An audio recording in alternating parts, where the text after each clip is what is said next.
about to go live. Hit this track and do you dance like you Karen Lacey. Run it back and turn Matthew to the house, baby. It's Tingle and Co. From 7 to 9. Come keep with the show. It's a new era. Let's get it, let's go. From 7 to 9. It's Tingle and Co.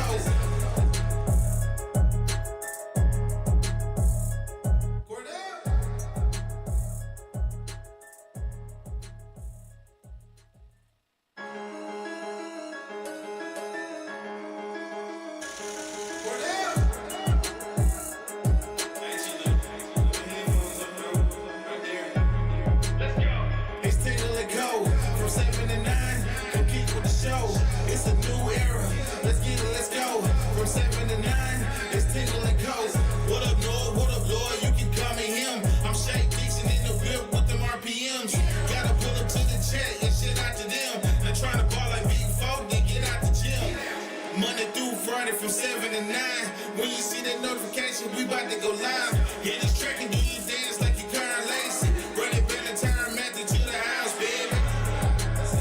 It's Tingle and Co. From 7 to 9, come keep with the show. It's a new era. Let's get it, let's go. From 7 to 9, it's Tingle and Co.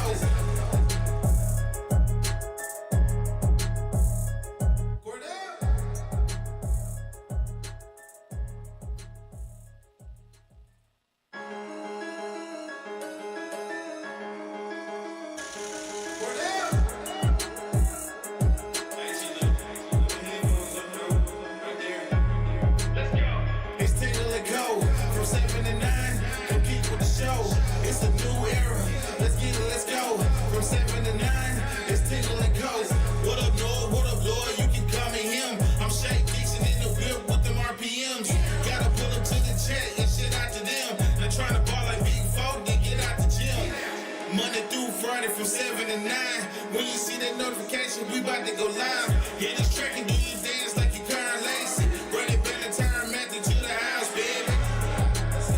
It's Tingle and Co. From 7 to 9, come keep with the show. It's a new era. Let's get it, let's go. From 7 to 9, it's Tingle and Co.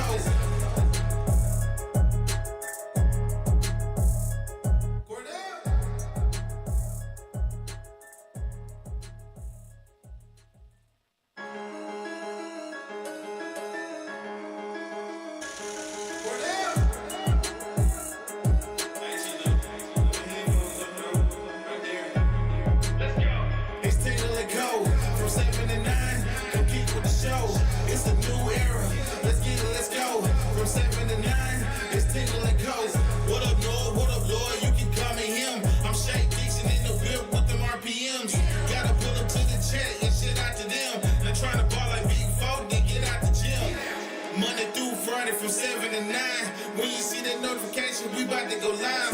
Hit this track and do you dance like you Karen Lacey. Run it back and turn Matthew to the house, baby. It's Tingle and Co. From 7 to 9, come keep with the show. It's a new era. All right, good morning and welcome in here on this Friday as we have made it through the first week of Tingle and Co. here in the new studio. Once again, shout out to Indigo Papers for allowing us to be in here. And to Mikey Motzuk for letting us redesign it a little bit. Yes. Yeah, let us move his jersey around. We'll make sure it's back up for you for mic'd up today, Mikey. 1 o'clock. But appreciate you guys getting in here and joining us this morning on this beautiful Friday.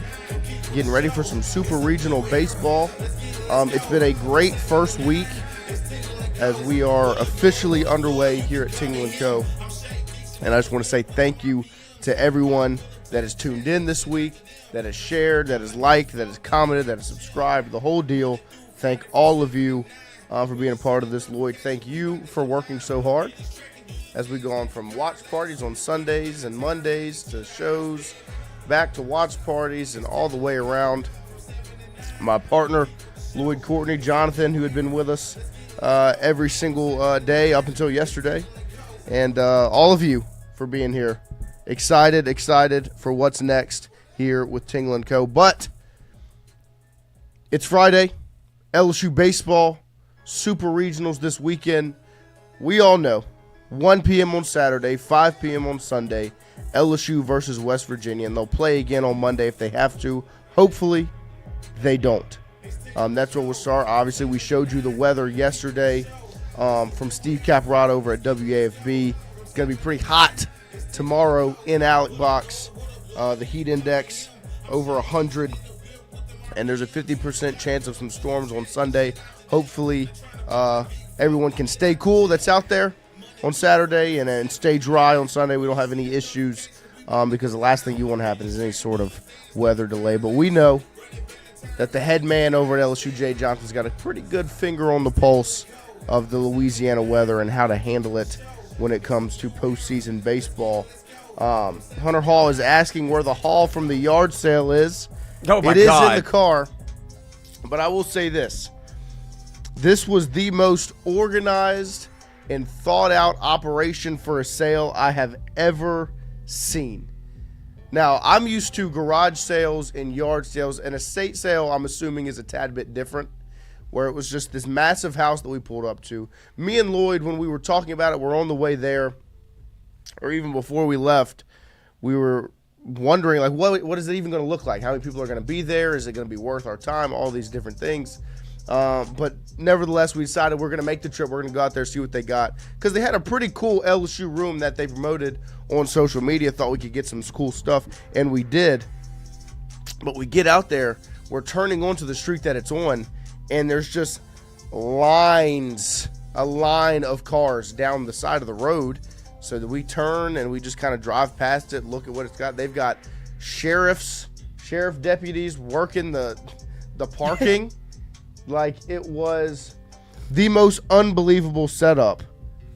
I mean, we were under the impression that we were going to walk in and, like, introduce ourselves to these people, and it would be like maybe, 10 other people roaming around. Right, no. There was probably 200 people here. It was unbelievable. And everything was for sale. Like, you could buy from silverware to a fifth of vodka that had maybe a sip in it for $1. $1. I was like, that's a great deal, $1 shot. Better deal at Golf Suites than free shots. Free shots every home run. But it was bizarre. It was wild. Like, I mean, this is where we were. This is where we were right here. We drove right down this driveway, parked back there in the gravel. I mean, there was a police officer working the traffic on the road from the street to the driveway, and then there was a sheriff working the parking right here down the driveway into the gravel. Like, it was a full-out operation. They had a cash section. They had a card section. They were wrapping your stuff up for you. Every single item in the house was up for grabs, and it was a great house. They had workers there that were like, hey, y'all get in here. Y'all go ahead and buy everything. We're ready to get out of here. You buy something quick, we can leave. But so it was nice. We grabbed a couple of things, nothing too much, but it was very nice, and we did make the trip. Lloyd slept all the way there, all the way back. Got his nap in. Caught a little bit of traffic on the way home, but we'll have some new little knickknacks to put around the studio. Shout out to the estate sale yesterday. Thank you, Hunter Hall, for bringing that up. Then in the headlines this morning, LSU outfielder Mick Paul entered the transfer portal. Obviously a fan favorite. He is, and best of luck to him in his next endeavor. Obviously the LSU outfield is not the easiest position group to crack, as you've got Derek Curiel, who's a true freshman stud. Chris Stanfield grabbed a hold of that center field spot, and then right field had been a revolving door platoon situation. Jake Brown, Josh Pearson. It is a tough position group to get into, and Mick Paul hits the portal. We hope the best for him in what's next. The Super Regionals get started today. You've got baseball all day today. We get out of here at 9 a.m. You've got 2 hours, and at 11 a.m. you've got Arizona versus North Carolina. After that, you've got Miami and Louisville at 2. Then you've got Florida State, Oregon State at 5. Then you close it out tonight with Coastal Carolina and Auburn, which I'm excited about that series. I think it's going to be a really good one.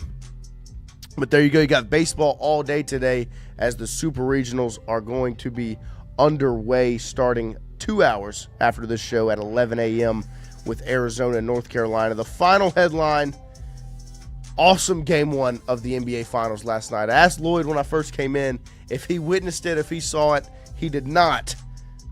showed up about what, 3 minutes late, 30 seconds late? Probably 30 seconds late, and I was in a rush to see it, so I just go to like ESPN app or whatever. Right. Gets me in, which is rare. And it was the Sky Cam. I was like, I'll just click it. And it was them perusing, like everybody's shaking hands and leaving the court. I was like, well, what happened? So immediately go to Twitter, see the score. I was like, I missed a good one. And I hate when that happens because this is excellent. Whether it be like playoff basketball, finals basketball, I haven't watched or has been locked in as I usually am to basketball. But if you don't watch the finals, like, what are you doing? Yeah, no, I mean, you got to turn it on. And you get an instant classic. Yeah, we flipped it over at about halftime, watched the second half of that game. And look, there's not the biggest names. You know, it's not the faces of the NBA and the sports, not the super teams. These are two teams that have kind of been homegrown. They were drafted. A couple of them were traded for. But, like, Shea was traded for by the Thunder when he was young in the Paul George trade. Indiana is a homegrown team. They traded for Halliburton with Sabonis when he was young. These are two homegrown teams, and it was a heck of a game last night. If you did not see it, I mean, it was as good as it gets for basketball. Because, I mean, it went down to the wire. Like, OKC takes a lead. Indiana somehow, some way continues to bring it all the way back like they have multiple times this season. I saw they've won a game in each round with less than a 3% chance to win in that game, and they found a way to win. And it came down to Halliburton really wasn't even playing that well down the stretch.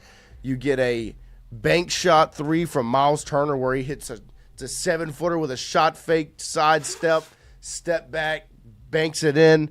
Then Nembhard kind of between the legs, behind the back, step back on Shea, drills it. And then Shea misses his shot on one end, back on the other end. Tyrese Halliburton did not miss it. Blows my mind every single time he makes a shot because his form is nowhere near textbook. And he made it happen once again, and the Indiana Pacers steal Game 1 of the NBA Finals last night. Sean Marion? What? The shot. Yeah, I mean, it's not as, like, Sean Marion's was very low. It was very tight. Like, it was just like, like right here. Halliburton's just, it's really just wonky. Like, it does not, like, if you asked any shooting coach, they would have been like, oh, I would have changed that jumper, like, and I'm sure he had them. Like, you got to get that right. And it's obviously paying out. He hits, this is his 5th game winner of the playoffs this season, as he's just been unbelievably clutch. Shea misses it on one end. Halliburton makes it happen. We will have John Eads join us in about 45 minutes at 8 a.m. to open up hour number 2 and get you all ready for LSU baseball versus West Virginia in the Super Regionals this weekend.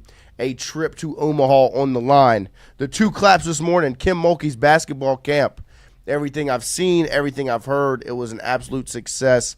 I have a couple of links in the document with a video to our guy Schwartzy put out from the camp where Flau'jae Johnson's performing for the campers, and they're jumping around there enjoying it. You see Jada Richard back there, Grace Knox in the mix. I think Bella Hines, Mylasia Fulwiley in the mix as well. They're all enjoying it, and these kids, I mean, this is something that they're going to talk about forever. This is crazy. You know? Like, it's a mini concert. This is as good as it gets. Shout out to the LSU women's basketball team, the program, and everybody over there that had a part to play in this camp. From everything I've seen on social media and everything I've heard from people that were there, it was an overwhelming success, and people were very, very happy with their decision to sign up. So 2 claps for LSU women's basketball and the Kim Mulkey basketball camp. Ready? Rose Pine High School deserves 2 claps. There's a tweet from @TulaneTiger. I spent the past 4 days at Kim Mulkey's basketball camp with my daughter.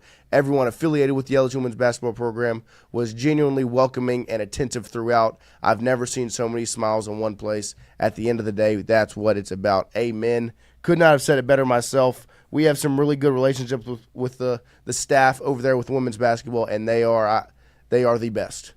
The best. Next up on the list, Rose Pine High School deserves 2 claps for their awesome school sign that they put up. which is just as good as it gets. I mean, Ethan Fry is known as the pride of Rose Pine, and shout out to Rose Pine High School for acknowledging it and furthering. And I don't know why they wouldn't, because this is like I can't imagine there's been many stars to come from Rose Pine. And so everyone's locked in Rose Pine to Ethan Fry and his dominance at LSU as of late, and good on them for putting it up on the board. Home of Ethan Fry, go Tigers! 2 claps, ready. Next up, this Lexington news station put out a poll on their, I guess on their social media, and then they played it on their news feed, and it was the question. Well, they put up on the feed. There's a QR code there. They vote. They had the viewers vote on it. What's more annoying, cicadas or Tennessee fans? Which is just some good old ribbon from a SEC rival in a Lexington-based news station. So it's a Kentucky news station, and they're going at the Tennessee fans. And the poll results, as Lloyd pulls up the photograph, is 25% cicadas, 75% Tennessee fans. As I think a lot of people can probably relate and or agree with the Tennessee fans, because they're definitely something. They definitely stand out when it comes to the SEC sports fans, especially Tennessee baseball fans. I think that's a different level. So shout out to that news station, because I love whenever an SEC city news station or whatever can go out, have some fun, and make fun of another SEC school. 2 claps, ready. Last night, 2 claps for the NBA Finals, Halliburton and Carlisle. What I really liked about that game down the stretch, Shea misses that shot before the Halliburton game winner. 9 times out of 10, the head coach, when you get the rebound, is giving you one of these right here. The second that rebound's caught, timeout. Decides to roll with it, let his guy get the basketball. Halliburton hadn't made a shot in a while. He had a nice little scoop layup, but after that he shoots a bad layup. He had a bad missed 3 a couple of plays earlier. He got some help from Turner and Nembhard, like I said. And Halliburton, he got the ball in his hands, Carlisle, and Halliburton, no timeout called, go make a play, and he does it. That deserves 2 claps. Ready. Last on the list, Tires. I don't know if anyone else in the chat has watched this show, but Tires is a Netflix show starring Shane Gillis, and the season 2 came out yesterday. And when me and Lloyd got caught up in the traffic, the stop-and-go traffic that was terrible before we got back on the bridge, I was like, you know what? Lloyd's asleep. I'm bored. I'm stuck in traffic. I'm going to fire up Netflix. I'm going to start watching Tires while I'm in this stop-and-go traffic. And so I started watching a little bit, and then I last night I just went down the rabbit hole and started watching the entire season, went full binge, and it is just – now look, if you watch this and you think it's stupid, you'll get a very good understanding of my sense of humor and Lloyd's as well, because to me, when I watch this show, it is nonstop laughter. And shout out to Shane Gillis, our guy Gerby right there next to him in that picture, who is just he's the writer, walking content. God, he's funny. I watched 2 episodes last night. Also, so good. It's so funny. It's so good. And really, so, when I watch like comedy shows, I don't really necessarily like laugh out loud. Like I'll appreciate when something's funny. I'll like, oh, that was great. Right. And then this show, I was like laughing out loud by myself. I was like, It's I the feel like a best. lunatic, It's but dude, the I best. was dying. It's the so best. funny, and that's only 2 episodes in. Last year's was great. Quick turnaround. I know, that's my favorite part. Yeah, They knocked out season 2 and got it up and running quick. Lance James asked for a synopsis.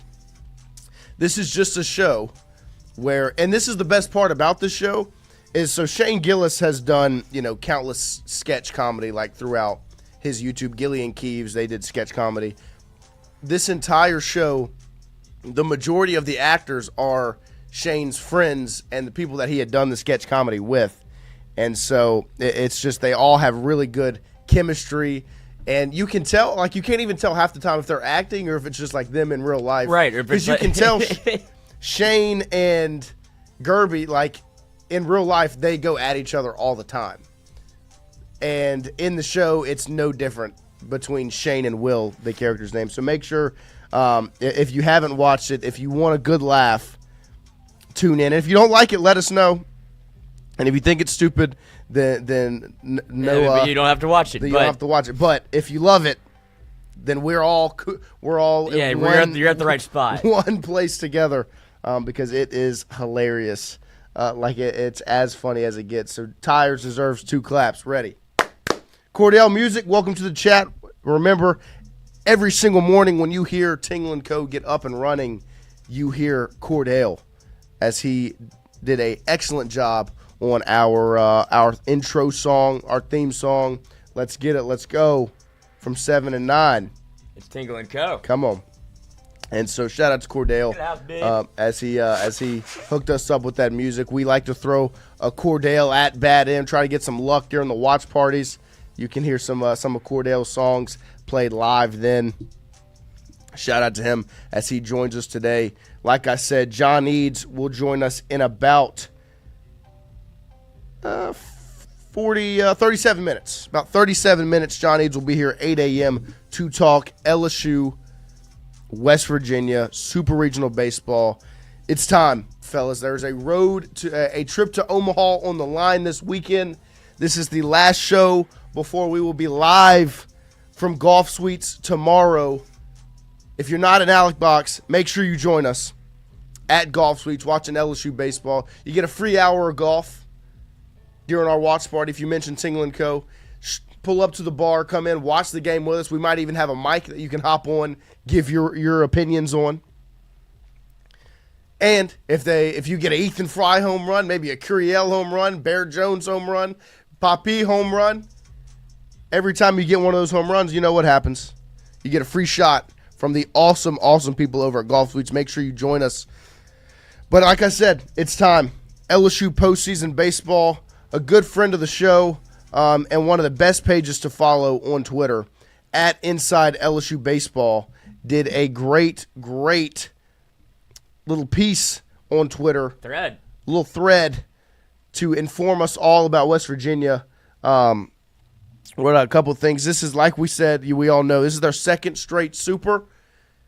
They almost faced LSU last season. This was the Super Regional that was, or the regional that was matched up with LSU in Chapel Hill last year. West Virginia won. If LSU beats UNC, LSU hosts West Virginia last year. Obviously, they do not win that game, and West Virginia loses 2 close ones to North Carolina. I think 8-6 and 2-1 were the scores of those games last year. And a lot of this team, a lot of this roster, I think they had 7 of 9 position players that are from last year to this year that are still here, that were on last year's Super Regional team. Yes, at Inside LSU Baseball on Twitter, 7 of 9 position players returned from last year's Super Regional squad, which lost those 2 close games, 8-6, 2-1. And they have 3 guys in Salve, Hussey, and White. This is their 3rd year on this program. And so we've told you all week as we have previewed this game, this is a mature, experienced baseball team that West Virginia has. They, like you see, 7 of 9 of these guys in the field were on this team last year that made it to a Super, and 3 of those guys that are everyday players in their lineup in Salve, Hussey, and White are 3rd-year guys. This is a mature baseball team, not basketball. Oh, baseball team, great movie. Baseball team in West Virginia. They won the Big 12 this year. And on the road, Lloyd, do you know their road record? I do, because I'm reading the same thing you are. 24-5 on the road. Pretty impressive. Most road wins in D1. That's pretty impressive. That comes with being an experienced baseball team. Experience, and they're not going to be overwhelmed by coming into Alec Box and being like, oh, this is what it's really like to play on the road. Like that, there's guys that have been on the team for 3 years, like you said. When Jay talked, that's what he highlighted the most, is the experience of their entire team. Obviously, if you've played on a team for 3 years, started for 3 years, get as close as you can to a trip to Omaha and get beat. and then you have another opportunity to do it again. Like, that's a lot of frustration. A lot of this is why we come back. A lot of it feels like it's our turn, our time. Like, you're playing with all of that. I think they've trailed multiple times. Oh, it was in the regional. They trailed all 3 games. All 3 games. They were down 3-0 to Kentucky. They score 4 unanswered to win that game. They were down late to Clemson. They score runs to take the lead in that game, and then they were down. What was again it? to Kentucky? Again to Kentucky, 12-7, and they score 6 in the bottom of the 8th to take that lead. Yeah, they were behind in the 8th in all 3 games. Unbelievable. Yeah, I mean they are an experience, and the way they play baseball travels. Like Georgia isn't going to have a very good road record because they win games off of crushing baseballs in their home field, and that doesn't always play. You know, it didn't play in Hoover. Doesn't always play everywhere when you play in different ballparks.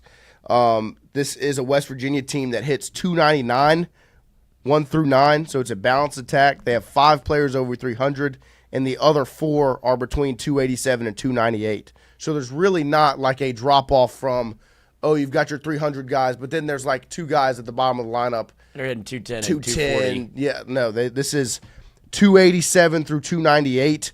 The other 4 guys, and then the other 5 are all over 300. They hit the baseball. They make you pay for mistakes, like we've said all week. And that's one thing that LSU can feel confident in because they don't make a lot of mistakes. But this isn't a team that's going to be shook and rocked by Alec Box, if you would assume.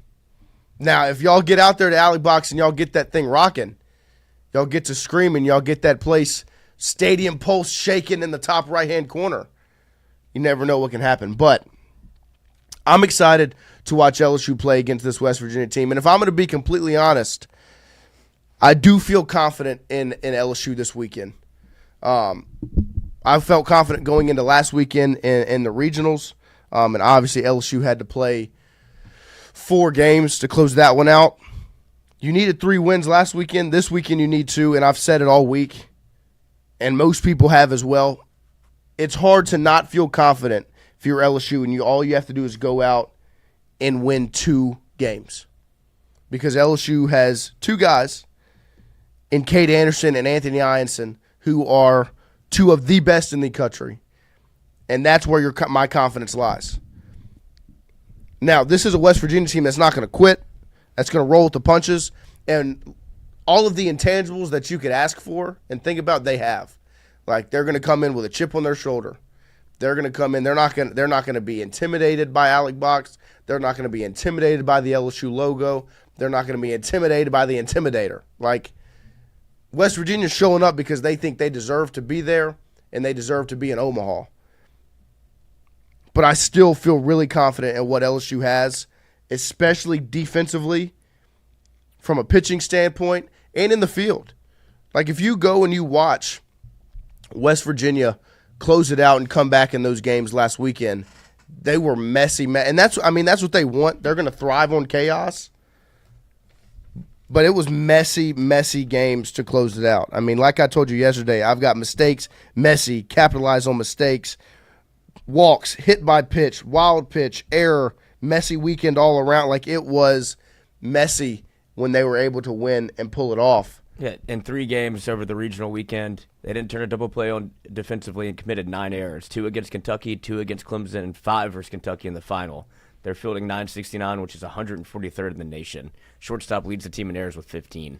Not what LSU does defensively. Not at all. So if you're LSU, put the pressure on, continue to put the ball in play, make them make mistakes, and you kind of let that. That's what will lead to Alec Box swelling, getting 2 on their feet, and you start getting that place raucous, and it's people don't want to sit down. You have leather lungs, and Go Tigers, and the whole thing, and it just becomes the pressure becomes on you, and you're like.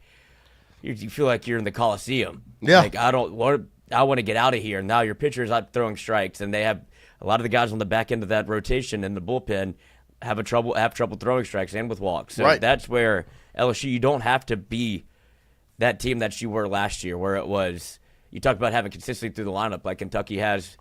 I mean, West Virginia has guys that hit 287 to 315. Like that's a balanced lineup that you can't really find an easy out. LSU last year had a lineup that if two guys didn't beat you, you felt all right. If you get to 7, 8, 9, you're gonna turn this thing over, and you just have to wait to get to the back of the top of the lineup. LSU isn't built that way this year. Like from the way that you have Ethan Fry, whether he's batting second, sixth, or Poppy going from fifth to sixth, to Milam going from eighth to fourth, whatever it may be. LSU is always being able to put together a lineup that's kind of interchangeable in wherever you want to put people, and it feels like they found something again with the second guy in the lineup who, throughout the year, when you look at the numbers, if you bat second in the lineup, you are the guy that probably has the most appearances at the plate. So you're trying to get Ethan Fry to that number because of just how hot he's been. Now, in a 3-game set, you could see something totally different. You could see two different lineups. You could see him trying to play the numbers game or look at a pitching staff that who matches up better with this, because we talked about left-handed pitchers, and you didn't see any of that in the regional weekend. Now in the Supers, you start to see some left-handed pitching pop up, and that becomes the Pearson-Brown conversation. And you've had it all year, but it also feels like you have the answer to the question. It's not your personal preference. It's Jay's personal preference or whatever the team wants to do. Right. So that's where you might see more Pearson, and that's what better time to see him than the Super Regional. We were on the way home yesterday, and you had the Pearson highlight come up, and it was like we both were like, "Good Lord!" And the catch that he makes in the College World Series, where if he doesn't, it's over. It's a walk off. Yeah, LSU loses. It's over. Whole thing's done. Yeah, no, I mean, it's a walk-off in Game 1, game over. LSU's put behind the 8 ball going into Game 2, which obviously ended up being a throttling of LSU by Florida.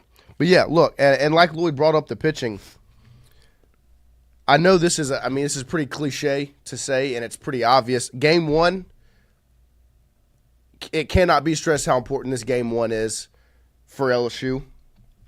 If you've got Katie Anderson on the mound, go out to win. And it's obvious it's still going to be important. It's the same type of importance for West Virginia. I mean, they're going to, in my opinion, they're going to go with their guy, Griffin Kern, who last time was out there 7 1/3, 5 hits, 3 runs, only one of them was earned, 2 walks, 7 strikeouts.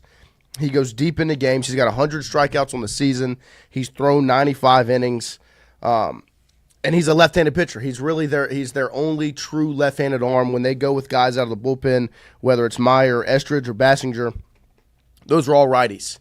So, like, if you're LSU, if you can get Kern out of that game in the 4th inning and they went to Bassinger in all 3 games last weekend. His cumulative stats, 5 1/3, 13 hits, 6 runs, 5 earned, a walk, and 5 strikeouts. If you can get this Kern guy out of the game, get Cade some run support. Game 1 to me is going to be a pitcher's duel, just on paper, looking at it, between Kern and Anderson, 2 really good lefty arms. Anderson, one of the best in the country. Kern, a lefty, where it's obviously been the strategy against LSU has been lefty pitching all year. Go make it happen. You have to be consistent in Game 1, clean, roll with it, win that game, put yourself in a position to go 2 and out. Win the first 2, get out of there. Carl Dunn. I'm not taking them lightly, but they haven't faced the best 1-2 combo in the country. Fonz, tomorrow is going to be a 4-3 game. I agree. I think it's going to be a pitcher's duel on paper right now. Unless this LSU offense shows up, gets this current guy's pitch count up, gets him out of the game, and can run from there. I'm in a similar position to Carl Dunn. I'm not taking West Virginia lightly whatsoever. Like I said, I don't think they're intimidated by the 7 national championships. I don't think they're intimidated by the logo or the colors or the stadium or even the fan base. Like, I don't think they're intimidated by any of that. I think they believe they deserve this. They lost by a combined 3 runs last year to North Carolina with a trip to Omaha on the line. They feel like they deserve to be in Omaha. But you still got to go out there and you got to play against Katie Anderson and Anthony Einson in Game 1 and Game 2. You've still got to face a lineup with Derek Curiel, Ethan Fry, Chris Stanfield, Jared Jones, go down the list. I feel confident in LSU going into this weekend because, like Lloyd said, it was he read you out the numbers. 9 errors committed last weekend. 2 versus Kentucky, 2 versus Clemson, and then 5 in the championship game. Now, it also shows that they're a pretty good baseball team to be able to overcome 5 errors in one game and still win it. But LSU, knock on wood, has been a clean team all year. And this is a West Virginia team that thrives on mistakes, capitalizing on your mistakes. Also, you have a pitcher in Cade Anderson who probably feels like he wants to go and shove because the Golden Spikes Awards finalists came out. Yeah. And there seems to be quite a glaring omission. All 3 good players. I feel like Cade Anderson probably deserves to be on this list. Yeah, I mean. And, well, the reason I say that is not only did the Golden Sports Award finalists come out, also so did MLB draft projections, which have recently changed. This is their newest iteration of the list. Would you like to guess who the number 1 overall pick is? Cade Anderson, left-handed pitcher, Louisiana State University. That's right. So the number 1 pick that Major League Baseball scouts have decided could be, or the odds-on favorite to go 1, not the best player in college baseball. Explain that to me. Cade Anderson was the All-State Sugar Bowl Athlete of the Month. Oh, very cool. The St. Paul School grad posted a 4-1 record in May with a 2.3 ERA, 54 strikeouts, 22 hits, and 8 runs in 31 1/3 innings. The entire month of May, only 8 runs scored in 31 1/3 innings. Fatboy Slim, you guys giving West Virginia all this love. LSU is the standard. I don't feel like I've you the numbers, brother. I've dissed LSU at all. What I just said is that West Virginia is not going to be intimidated. But I'm telling you, I'm extremely confident in LSU this weekend. If I was going to make a prediction on what I think happens this weekend, I think LSU wins on Saturday, Sunday. We don't play baseball on Monday, and LSU's headed to Omaha. That's my prediction. Looking forward to this weekend. I think when you've got Cade Anderson, Anthony Ianson, 2 guys that are up there to be the best arm in the country, going out there in Game 1 and Game 2. Who won the Golden Spikes last year? Who won the Golden Spikes last year? Last season, Golden Spikes. Was it Cags? No, that's why I'm asking. Oh, Charlie Condon. Oh, yeah. I mean, he was pretty special. But I mean, breaking bats and baseballs all year. But last year, I mean, who all was on Caglione hit 420 with 35 pumps, 72 RBIs, and 83, and he struck out 83 players.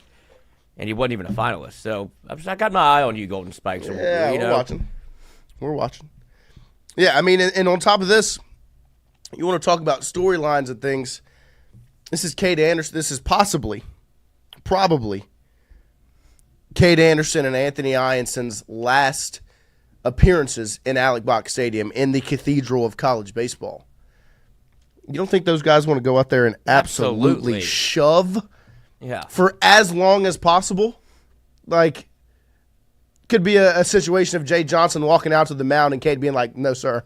Yeah, I'm closing this thing out. Whenever he had the 135, that's what kind of, obviously Jay was at the top step looking to, I want to pull him. Like, I know where we're at pitch count wise. And he just said, I'm going to pitch so well that you can't take me out. Like, he just started recording out after out after out. And he, for the last 3 innings, it was as clean a baseball as you could play. It's like, he made the decision for me. Like, he goes, if he lets one guy on, I'm going to the pen. He didn't let anybody on base, so I couldn't do anything. And so they have those conversations. Like, they talk in the dugout. How do you feel? Obviously, you're always going to say good. But Cade Anderson has the respect of that staff to where it's, I have a say-so in how this goes. Like, you're not just going to come take the ball from me. Like, it's a absolute conversation where it's, even if Jay's going out there, that feels like it's the kiss of death if you're pitching. Right. Like, he's going to make a move. He's gone out there and talked to Cade and not taking the ball away. So that does play a factor whenever you have, and it's, as much as before the year it was fun to think about the idea of Cade Anderson coming back, because you saw flashes his freshman year. I don't think during that time as a freshman you thought sophomore year, number 1 overall pick, and he won't be back as a junior. Like, that's not where my mind was. I was like, he's going to come back, and he wasn't even really.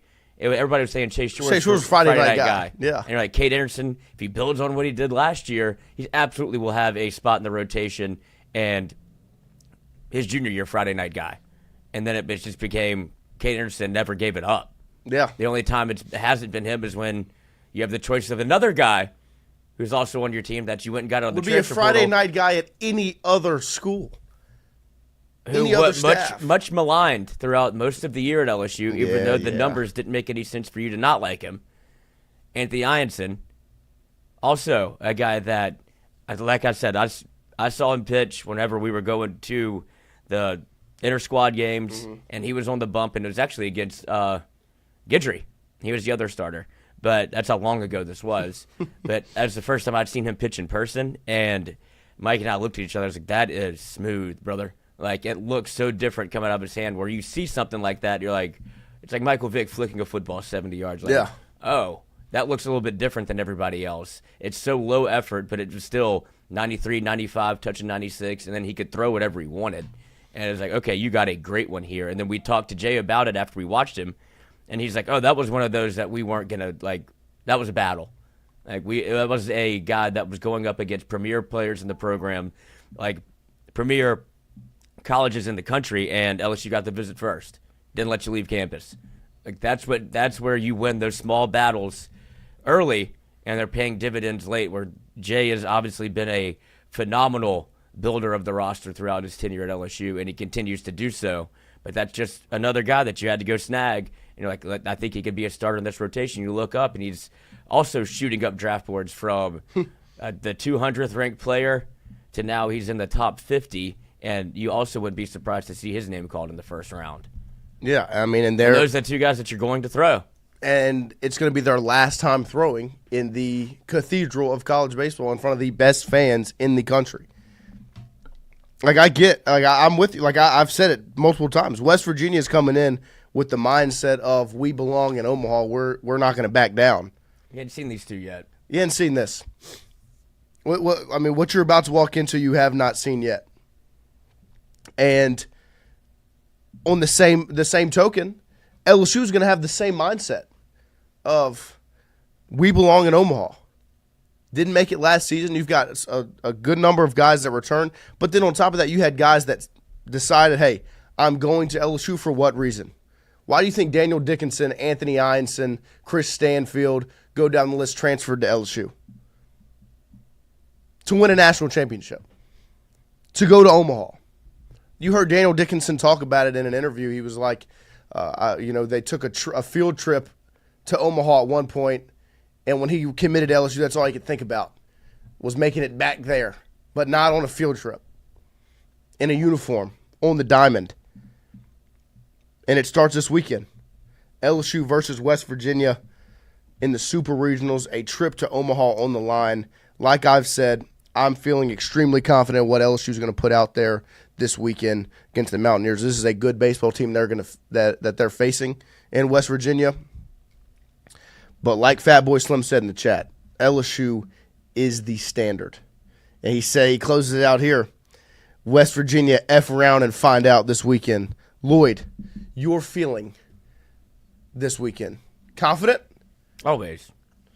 Your prediction for this weekend? I think everybody's kind of on the same page as we are, where these games don't come easily. Yep. Like, you get into a best of 3, 2 out of 3 series where every pitch is important and you can feel it and it's palpable.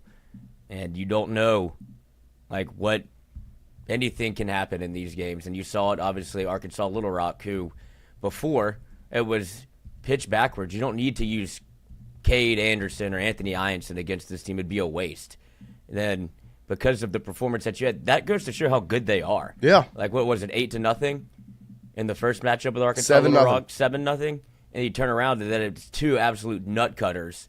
And that's because that's the talent difference of Cade Anderson and Anthony Ianson. Whenever they throw, it gives you a distinct advantage. And now you have those two guys coming off extended rest at home with the chance to go to Omaha. You have to like your chances. Now, close, you'd like to see the offense continue to put up runs. You don't want to see LSU get – the more you think about it and look at it, LSU's played from behind a good bit. Mm-hmm. Like, they come back all year. They've come back a lot where it kind of gets they've gotten down and they've hung around, then they put a big spot on you. Yeah. And so that you would talk about West Virginia staying in the fight. LSU has done the same thing, and that's how those two teams, it's going to be blow for blow. Like, this thing is going to go Those two teams like, that aren't to the going to quit. judges. Yes. And you just hope that it's LSU that gets its hands raised, but you have to feel very good about Kate Anderson, Anthony Ianson, what you've seen from Case and Evans. Yes. Like, this is, I think at the beginning of the year, it was like an offensive team because of the portal additions that you made. You saw, like, Dickinson come in, Milam coming back, Bear coming back. It was easier to look at that. Like, Luis Hernandez joining the team. It was easier to kind of put that piece together that they're probably going to score some runs. And you saw how they played early where they were averaging 10 runs a game. And it was really good baseball, and it was different brand of baseball. I was like, oh, this is the kind of team that Jay wants to construct. Right. And it was working on on all cylinders. So then they hit a lull. But the addition of then you have Curiel. You shake it up a little bit. You shake it up, and you put Stanfield on the 9-hole. Like all of the different moves they've made, and they've continued to tinker, find Jake Brown a spot. Like Ashton Larson was starting at one point, and now he's still got a spot, and he's still in the fight. And it feels like it's all kind of contingent on when to push the right buttons. But I like the guy that's on the controls. Yeah, I mean it's hard to not feel confident when you've got him on the in control. LSU at its best is the best team in the country. Yes, and I think a lot of people recognize that. Well, that's why the frustration exists. On Saturday against DBU, everybody was kind of like, "Whoa." Yeah, that was as good as it gets. When they're running like that and like stealing runs, forcing you to make errors, playing great defense, and then pitching the shit out of it. Right. Yeah. I mean, like it really does feel like you have two guys that give you a chance to win every time they step out, and it's just kind of contingent on how many runs can I get. And if you're like.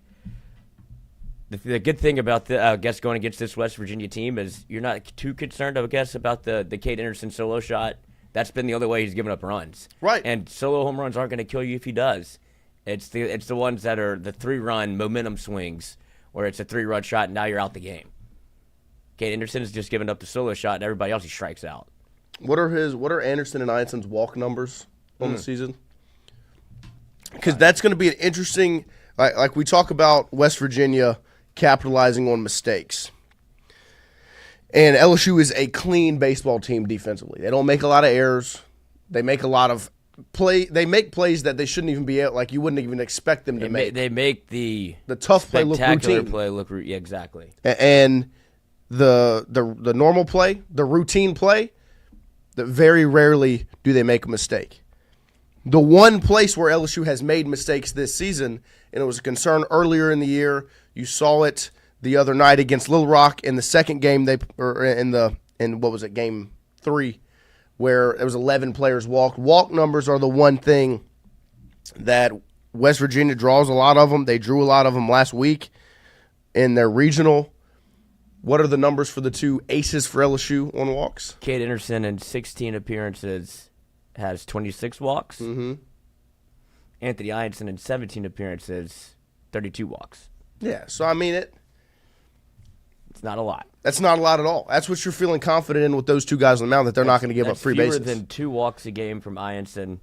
And I mean, what's their strikeout to walk ratio? I mean, Anderson has 156? Oh, yeah. Ianson has 135 strikeouts for 32 walks. Kate Anderson 156 to 26. Yeah, I mean, Ianson's ratio is a 4.2, and what was Anderson? It was 156 to 30. No, 156 to 26. God. Yeah, I mean, that's 6 strikeouts per walk. Yeah. That's pretty impressive. So, I mean, like, look, that's where the confidence for this weekend comes from, is LSU plays a clean brand of baseball. And if Anderson and Ianson come out of that game prior to the 7th inning or the 8th inning, you need guys to come in and step up to close those games out. And I think you saw some good things. Obviously, Case and Evans on Monday. Now, he's not going to pitch on tomorrow, I wouldn't imagine. Because of how, he threw, 109 pitches on Monday. I wouldn't imagine he would come out on a Saturday. But on Sunday, I would assume he would be good to go.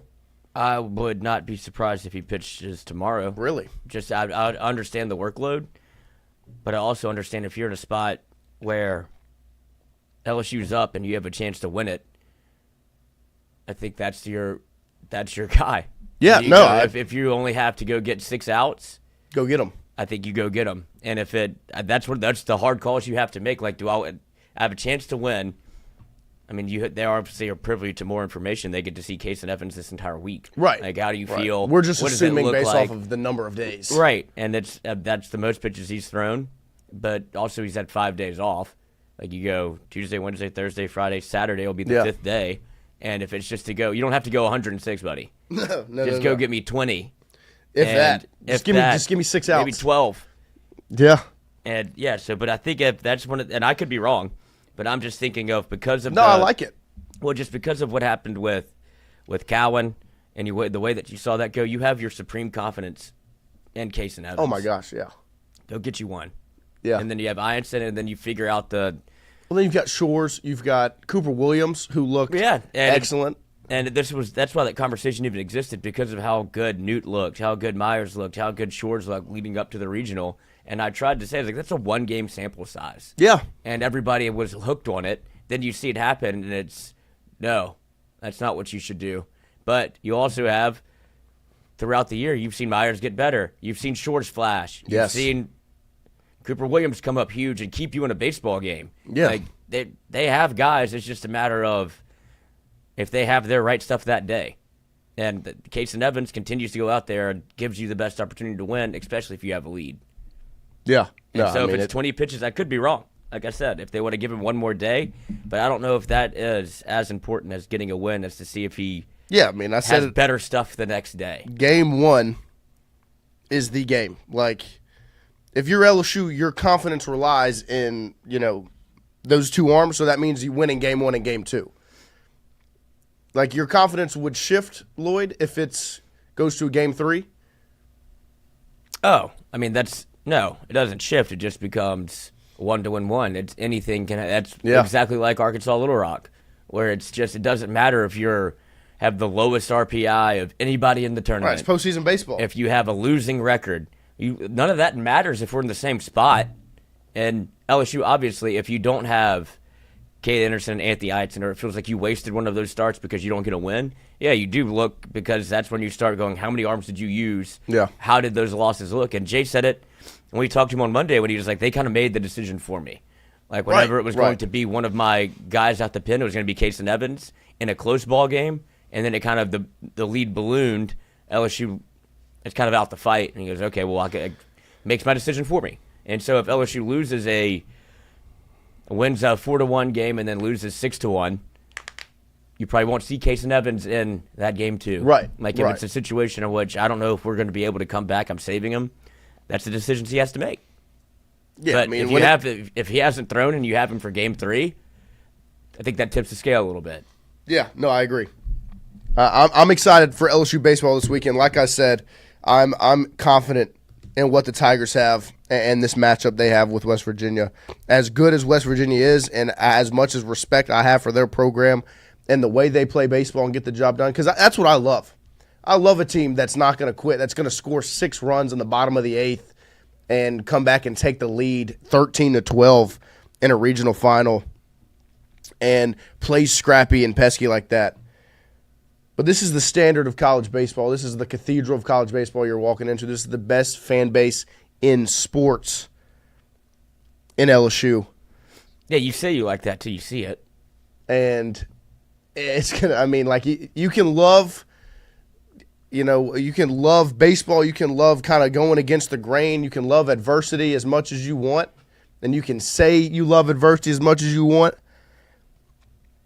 There's something different about Baton Rouge. I mean, you saw what it looked like on a Monday night at 8 p.m. against Arkansas Little Rock.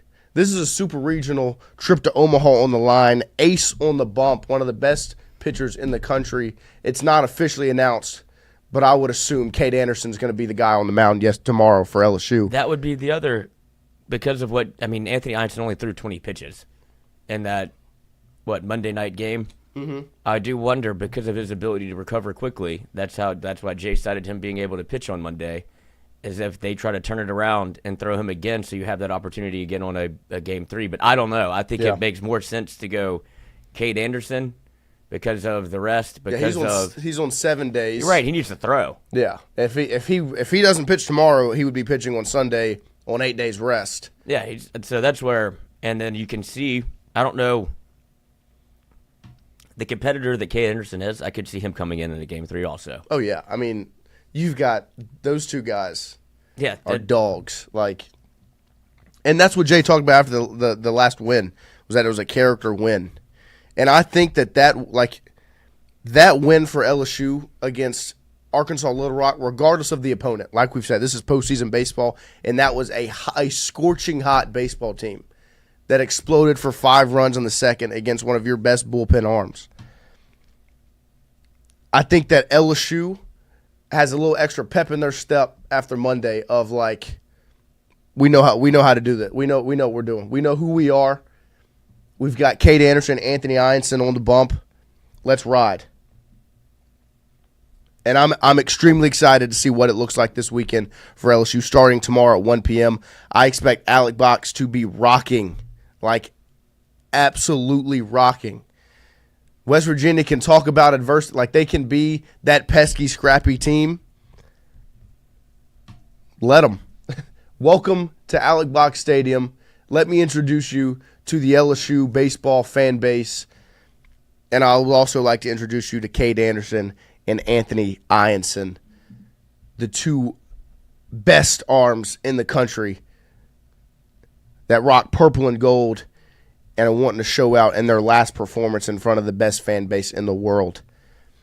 LSU baseball Super Regionals trip to Omaha on the weekend versus West Virginia this weekend. Tomorrow, 1 p.m., Sunday, 5 p.m. Don't forget, we will be live from Golf Suites watching LSU take on West Virginia for a trip to Omaha.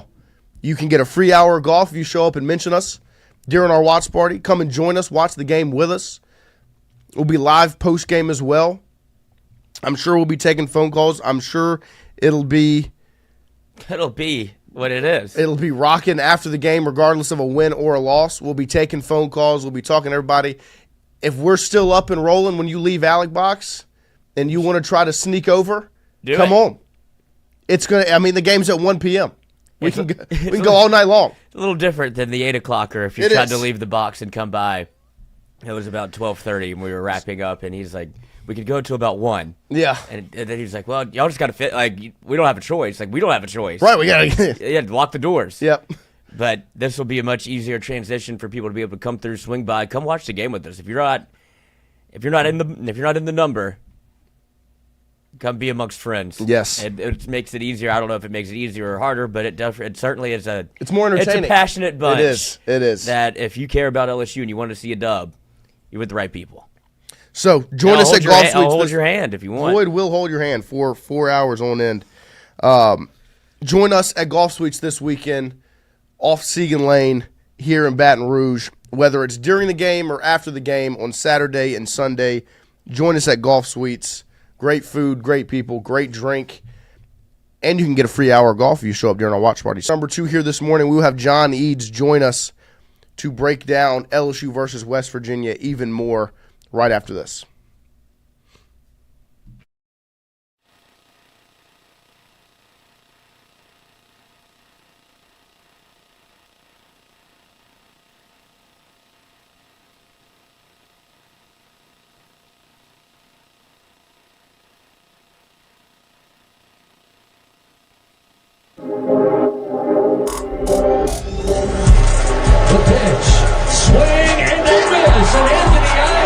With a complete game victory, does it with his 14th strikeout of the night. Towards the alley, coming in, Thomas makes the grab. Jones tagging up for third. Throw coming in at the plate. Safe. Tigers win. To Jones, he will swing, send it high and deep to right field. Evan Stone going back. He will just watch it. It heads towards the road, well out of the ballpark. Jared Jones, the big swing, 17th home run of the year. The Tigers take a 1-0 lead. And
All right, welcome back here. Hour number 2 this morning as we have rolled through this week, getting ready for LSU versus West Virginia in the Super Regionals this weekend. And we've got the hardest working man in Louisiana sports coverage, John Eads, joining us to go in depth on LSU versus West Virginia. Good morning. Thank you for coming in. Thank you. New spot. Thanks for having me. Yeah, it is a new spot. And I pulled in and I was like, well, there's a flower shop. Not to give away exactly where this place is because I don't want to give – but people wouldn't be able to find it even if I did. No. Kind of like a hole in the wall, hidden bunker. Yeah. And I love it, man. This is great. Yeah, no, we appreciate you making your way out here and joining us. And I saw you've been taking some pictures. You've added a new skill set to yourself on game days. You usually got your video and you've been taking some snapshots at games. It's because NCAA rules don't permit. Right. What does permit even mean? Do not allow. Do not allow us to – permit and consent are the same thing. Are they? She gives you permission. You also have consent. That's how I understand the NCAA rules. Well, they don't permit nor consent us to take video during the game. There you go. Which is my least Forte. favorite law in any set of laws. Big Hammurabi Code guy myself. Fun fact. But they don't let us take any videos. Right. So I can either get on my laptop and live tweet. A lot of other people do that. Kind of boring. I can just sit there and watch the game, which I don't get to do a lot. But, I feel like I got to be productive in some fashion. Right. We have these little photo cameras that never get used. They're just collecting dust in one of the closets. And I remember taking photos at one of the football games when I first started working here. And I was like, you know what? Let's take some photos. They're nowhere near as good as the other people with the massive cameras and stuff. But I enjoy it. It's fun. No, I think sometimes get some good shots. It's been great when you get the shot and then you're taking a picture of the picture and tweeting it out. I love it. I appreciate it. That's as good as it gets. I wish I could just upload what the actual picture is, Right. but I'm not him. No, it's difficult. But let's start with last weekend before we go in depth to West Virginia. We'll start with the first 2 games. Little Rock game 1, DBU. Everyone was feeling extremely confident after that DBU win, where it was just complete dominance from start to finish. All the facets of the game. LSU looked like the best team in the country when they won that game. Start with just those 2 games, kind of where you were at after those going into the regional final with Little Rock game 1. Yeah, it looked dominant. What was it, 7-0 and then 12-0, so 19-0, 2 shutouts. I think, and we'll get more into this, I think LSU is like the best Friday, Saturday baseball team probably in the country, and they have for a large majority of the year. I was thinking on the way over here, how many times has LSU lost on a Friday this season? And it's only been a couple of times, Auburn and A&M. The only times they got swept, because otherwise I don't think they lost on a Friday. Certainly not at home. And then Saturday they've only lost a couple times as well. And a lot of it's because of the pitching and Cade Anderson and Anthony Ianson. They switch off, they flip days, but it didn't seem to matter. Ianson was remarkable in his first opening start of the season, and Anderson was great in his first kind of game 2 start of the season. So Jay Johnson was looking far in advance, kind of like a mom planning out a vacation to Atlantis, about the itinerary and what we're going to do here and what we're going to do there, and it was perfect. It worked to perfection. And here's something. Remember after the SEC tournament how mad people were that LSU lost and bowed out in the semis and didn't win? Guess which 2 teams are not playing Super Regional Baseball this week? Ole Miss and Vanderbilt. 2 teams in the championship game.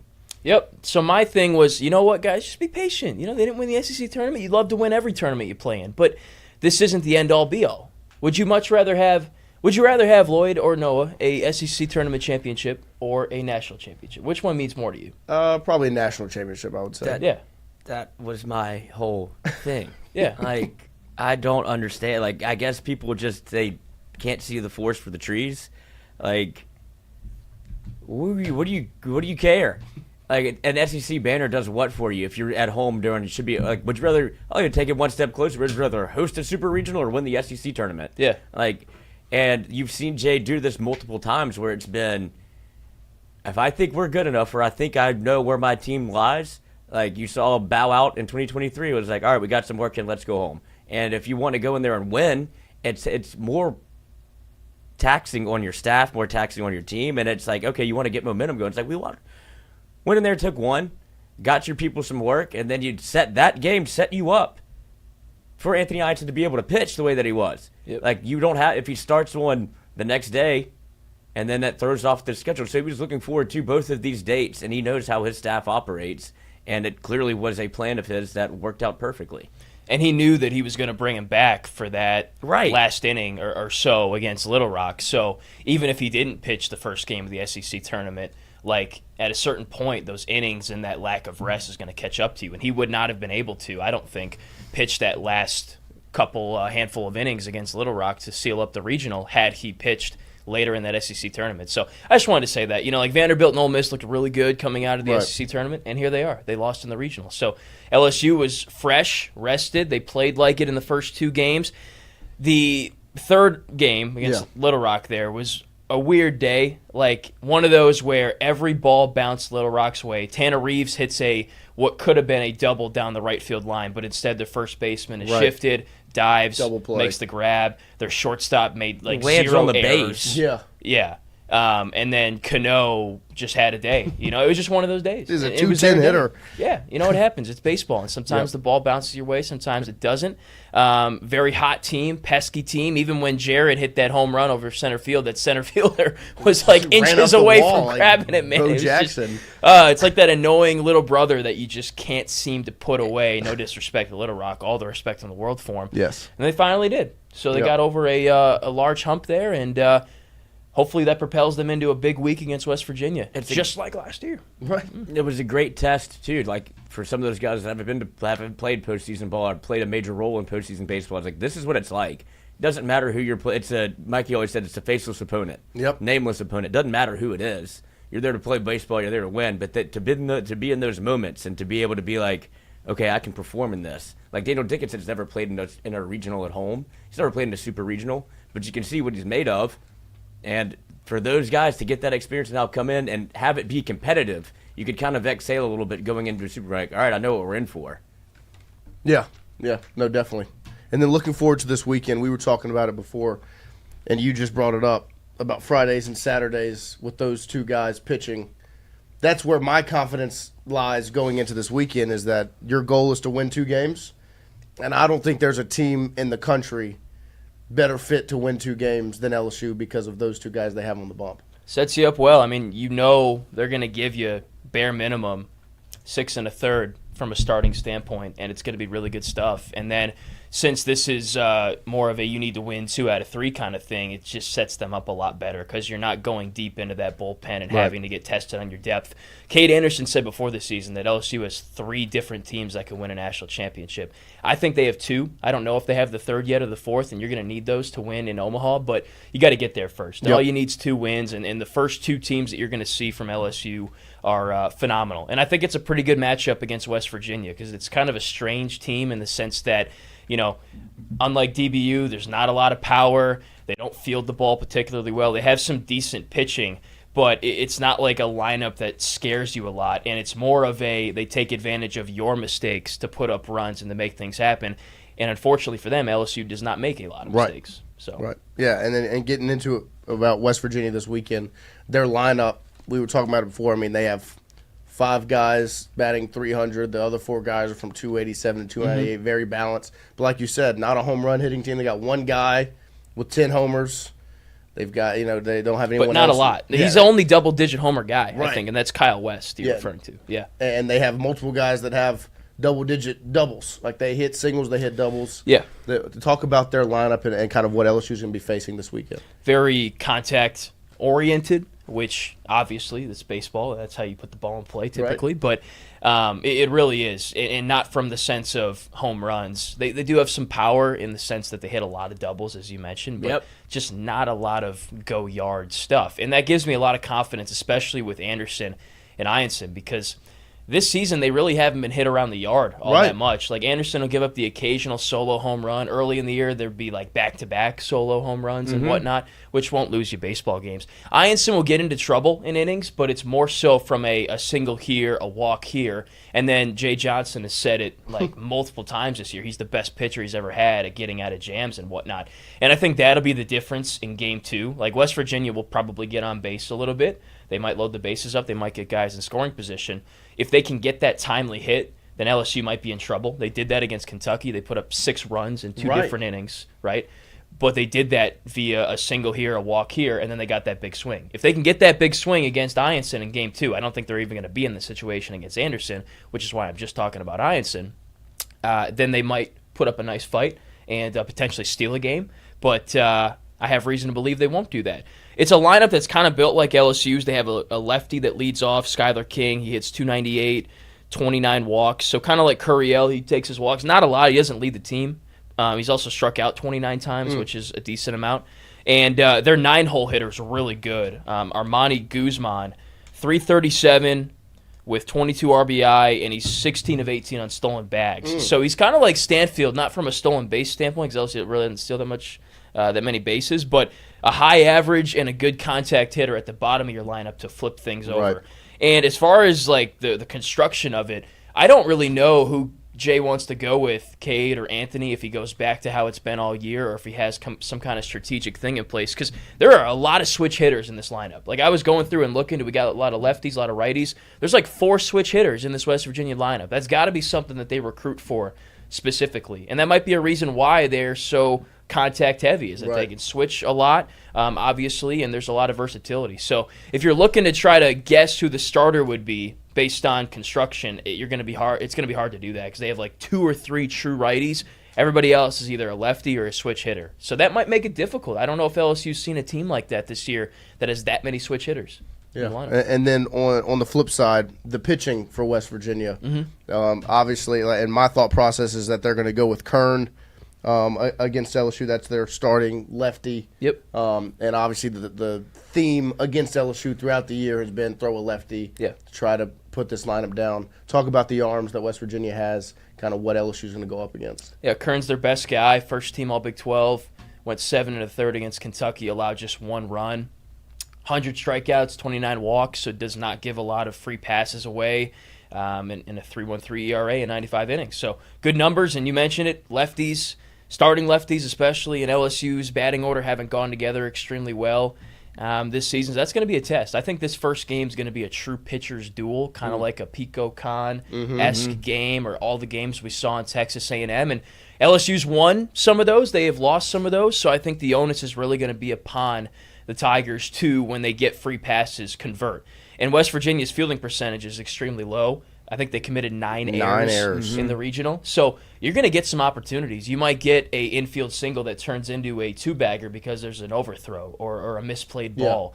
And when you get those 1 or 2 chances in a game, you absolutely have to convert that into a run, because I think they're going to be at a premium in this Saturday game, maybe like a 4-2, 4-3 kind of game. And if LSU can capitalize on those errors, I think they'll be in a good spot.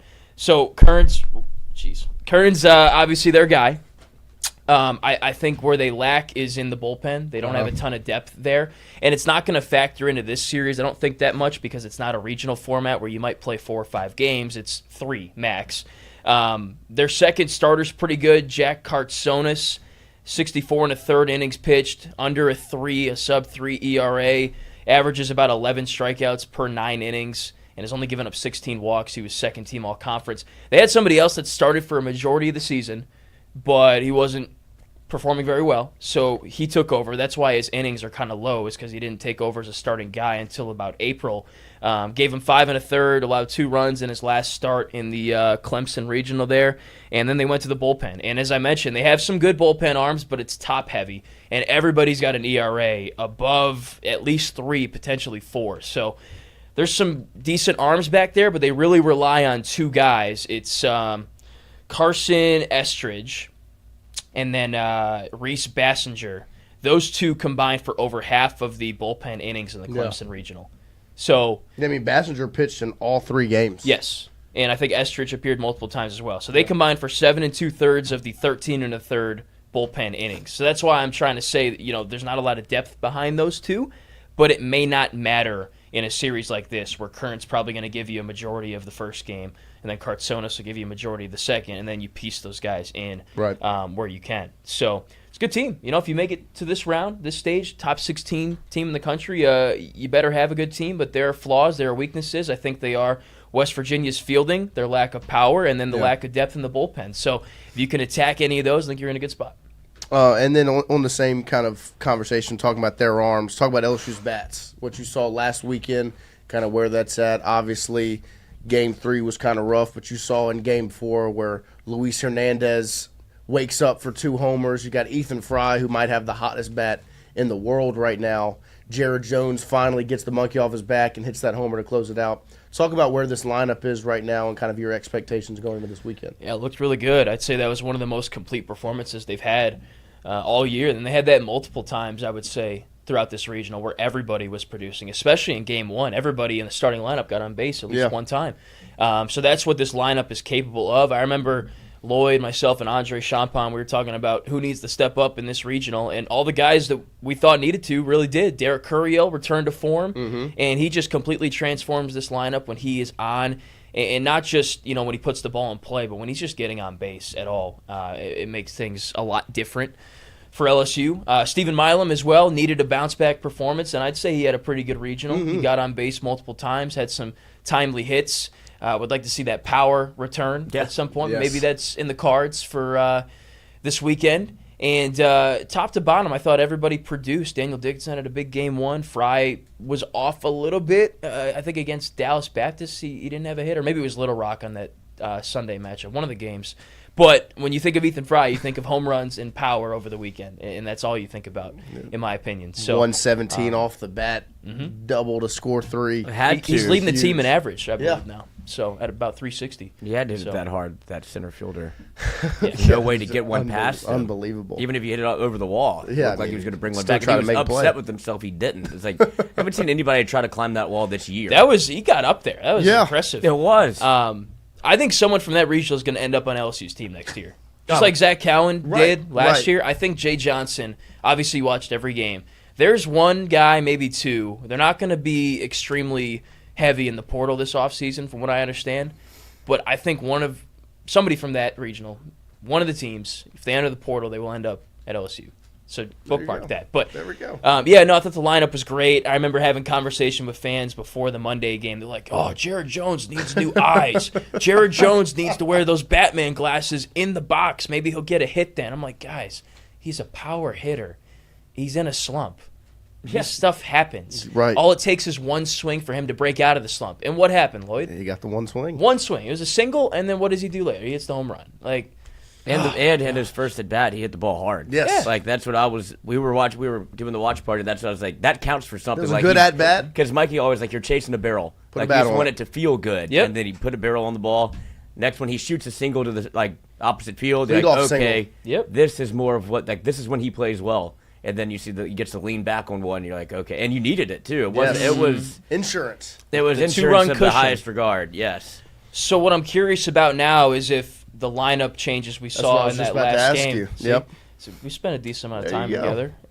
We're picking up on it. There we go. And I'm going to ask Coach about this later at practice, which is at 11 o'clock today, and then he'll talk afterwards, which will be fun. That is I don't know if you'll get an answer.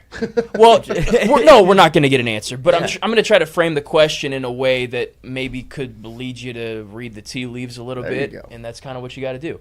If I don't ask, I know someone's going to ask. Certainly, Koki will ask. Yes. If I don't ask. Yeah, Love Coach has no fear or At all. like No, and you No, can't. doesn't Yeah. flinch. Yeah, because people are hungry for information. Yes. and we're trying to get it to them. He did. Yes. So So we had a team drop out that so we had to replace him with when Omaha. He's like, which What team team was was that? that? He's like, I'm not telling you that. That was the best. That was the best. well, you got to ask. Yeah, If he no, says of no, he course. says no. Of course. No, I Yeah. loved it. I loved it. I'm glad he did ask. Of Yeah. course. Because, I mean, Because just you gotta never ask. know. Maybe he will answer the question. Right. You know.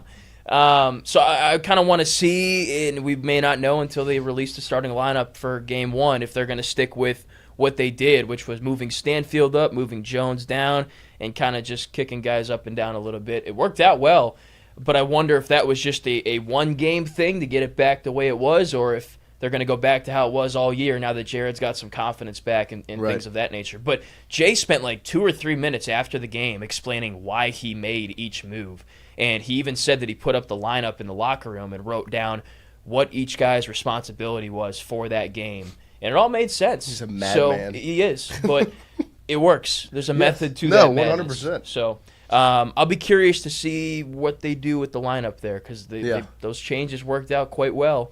But I wonder if it was just for that game and what they'll do. I think that's how you have to operate under like what Jay does as he operates on. And I think the team understands that. Like it's a case-by-case basis of what we're trying to do. Now, it's the same people. For most, it's like you know who your role player guys are. You know who your pivotal guys are. But you also, with that, you understand where I will be positioned might not be the same thing every time. Yeah. Like we did have Bear Jones play third this year when everybody's looking for offense. And you see like Little Pearson go in and get some at-bats when I need, like I'm looking for offense. And you've Goon seen Squad. you've seen him make the adjustment with Broswell to Reeves extremely quickly. Like that's on the table. It's just he probably doesn't want to do it in the fourth, but you're down by a significant amount. You need to make a change. I'm glad you brought that up because that's another thing I wonder about. The Reeves-Braswell thing was a big talking point in late March, early April. And then Braswell started to, find himself. Started collecting hits. And the defense was good. It's been good all year.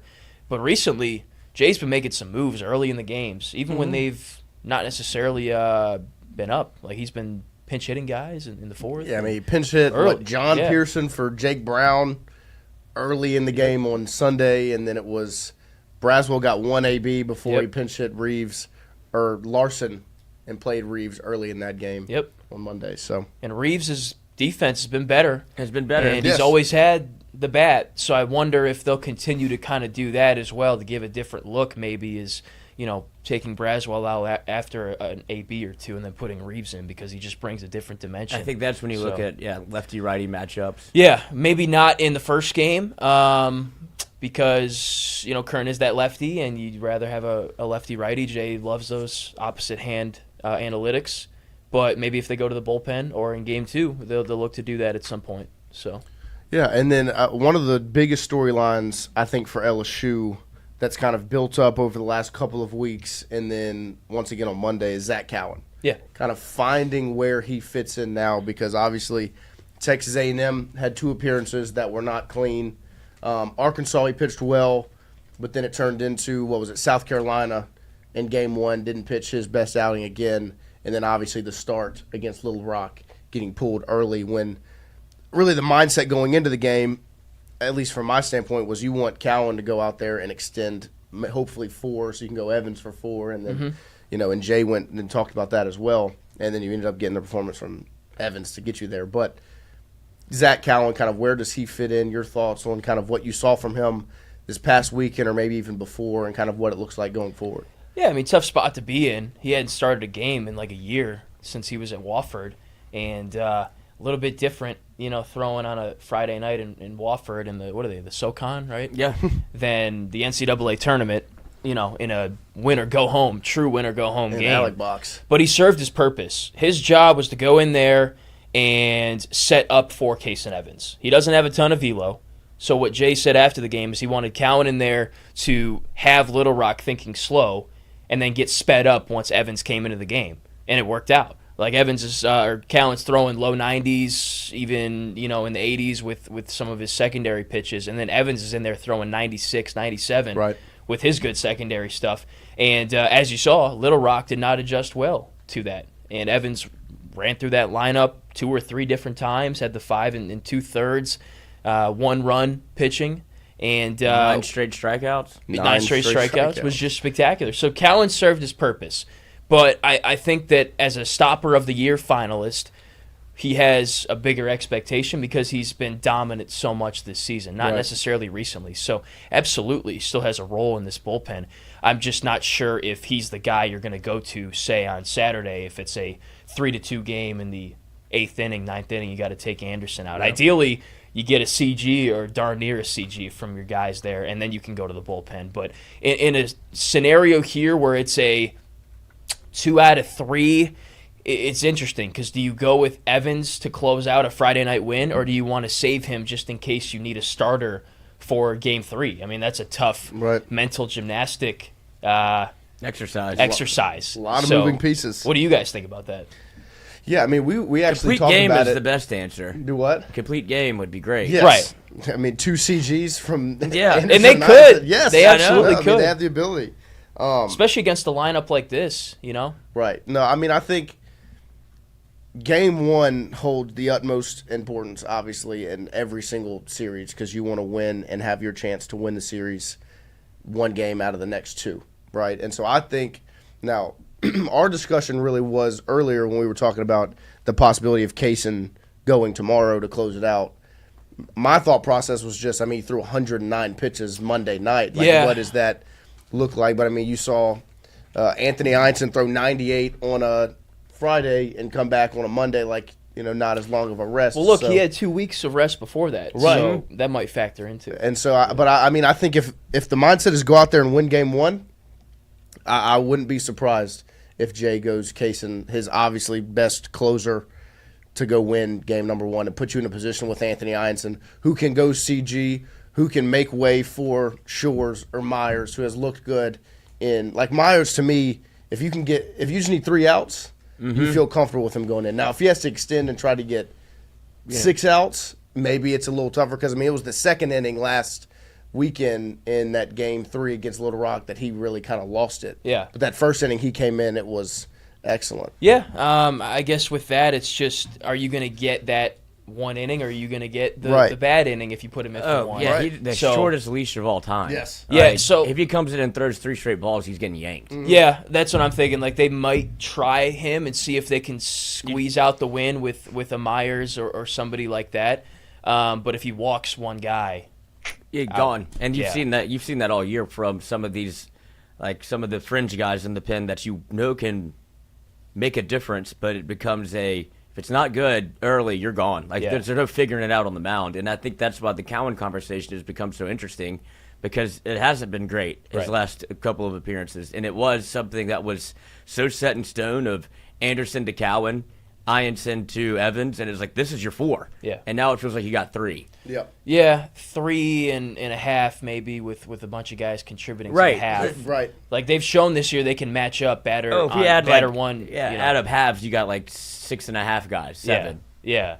The A&M series, remember that Sunday game? They brought in 4 or 5 different guys really to get 1 or 2 outs, and they all did their job. They all came in and did that. So maybe you could do that. But West Virginia's been really good in close games this year. I think 16-6 in games decided by 2 runs or less. Wow. So you don't want to play with your food. If you got a win sitting right in front of you, you're going to put Evans out there and go eat it. Yeah. No, another arm that I wanted to talk about, Cooper Williams. Obviously, that game on Sunday was not pretty, was not a lot of positives. To me, the silver lining was you saw Cooper Williams go 3 2/3, allow 3 hits, no runs, 4 strikeouts, and gave LSU a chance to still be in that baseball game by the performance he did. And that's the longest we had seen him stay out there. He had turned into kind of a matchup pitcher like you were talking about, and then you finally saw him go out and extend in the game. Talk about that performance and kind of the role that he'll have going forward. Really good. Kind of quietly been one of those freshmen that's just had a spectacular season. I think Schmidt kind of came in with the most hype because of his situation in high school and how he turned down pro ball and whatnot to come here. But I think Williams has had, besides Case and Evans, one of the best freshman seasons this year. I'm not forgetting anybody. Yeah. Right? Yeah. From a pitching standpoint. Yeah. No, they've been excellent. I didn't even know he went 3 2/3. I looked at the box. I was like, dang, he went 3 2/3. Yeah, he kept you in that baseball game. Yes. He really did. LSU had opportunities to win because of how Cooper Williams went out and threw. And the other main part of him is name another. Who's your other lefty? Kate Anderson's a starter. You've got DJ Williams, Primo, and Ware. Maybe Primo. Connor Ware. Those are your 3 lefties. Yeah, but we haven't seen Ware in a while. 3 weeks. Yeah. But that's because last year they had so many lefty arms, none of which really helped you. Right. When it came to, it was a big emphasis on getting left-handed pitching. This year they kind of changed and go back to we want people that throw hard. Yes. And you got that, and it's still. But Cooper has been your best lefty out the pen that you've now been able to rely on a little bit. Yeah, he's their guy to me. Primo's still gotten some opportunities, but it's been Cooper and him, and he's outperformed Primo, I would say, especially when you go 3 2/3. Yeah, which you last saw. Yeah. which will be very helpful in Omaha. Look at me, I'm When already FLSU jumping the gets gun a there, little bit. yeah. I don't blame you. Yeah, that really helps you out. And Coach said that he's got future starter potential. So Koki Riley and I, we were sitting down, waiting for the warm-ups to start. Not even sure if they're going to play baseball because of the weather on one of the days. And I was like, Koki, who's your starting rotation for next season? Obviously, we're going to enjoy the rest of this year, and there's a long way to go. But because Coach said that, I was curious. I'm thinking Evans on Friday, and then Cooper Williams potentially is your guy on Saturday. Because I didn't know he had starter-level stuff, but Coach Johnson said so, and he gave you 3 2/3. So he might be a guy that takes a massive jump next season, kind of like Cade Anderson did this year. So definitely a lot to feel confident in his future, and I think he's going to play a big role in whatever this team accomplishes the rest of this season, too. Yeah, I mean, those 4 freshman arms that you have in Williams, Evans, Schmidt, Rizzi, you're feeling pretty confident in moving forward. Yeah. And hopefully they can step up in what's left of this postseason. Because, I mean, you've seen Rizzi. Yeah, we didn't even talk about Rizzi. Yeah, Rizzi threw 31 pitches last weekend. Coop had a big showing. Schmidt threw 30. Like, you saw these young guys get the opportunity. And then, obviously, Case and Evans, 109 in what was probably one of the most memorable performances going forward for an LSU freshman. Yep.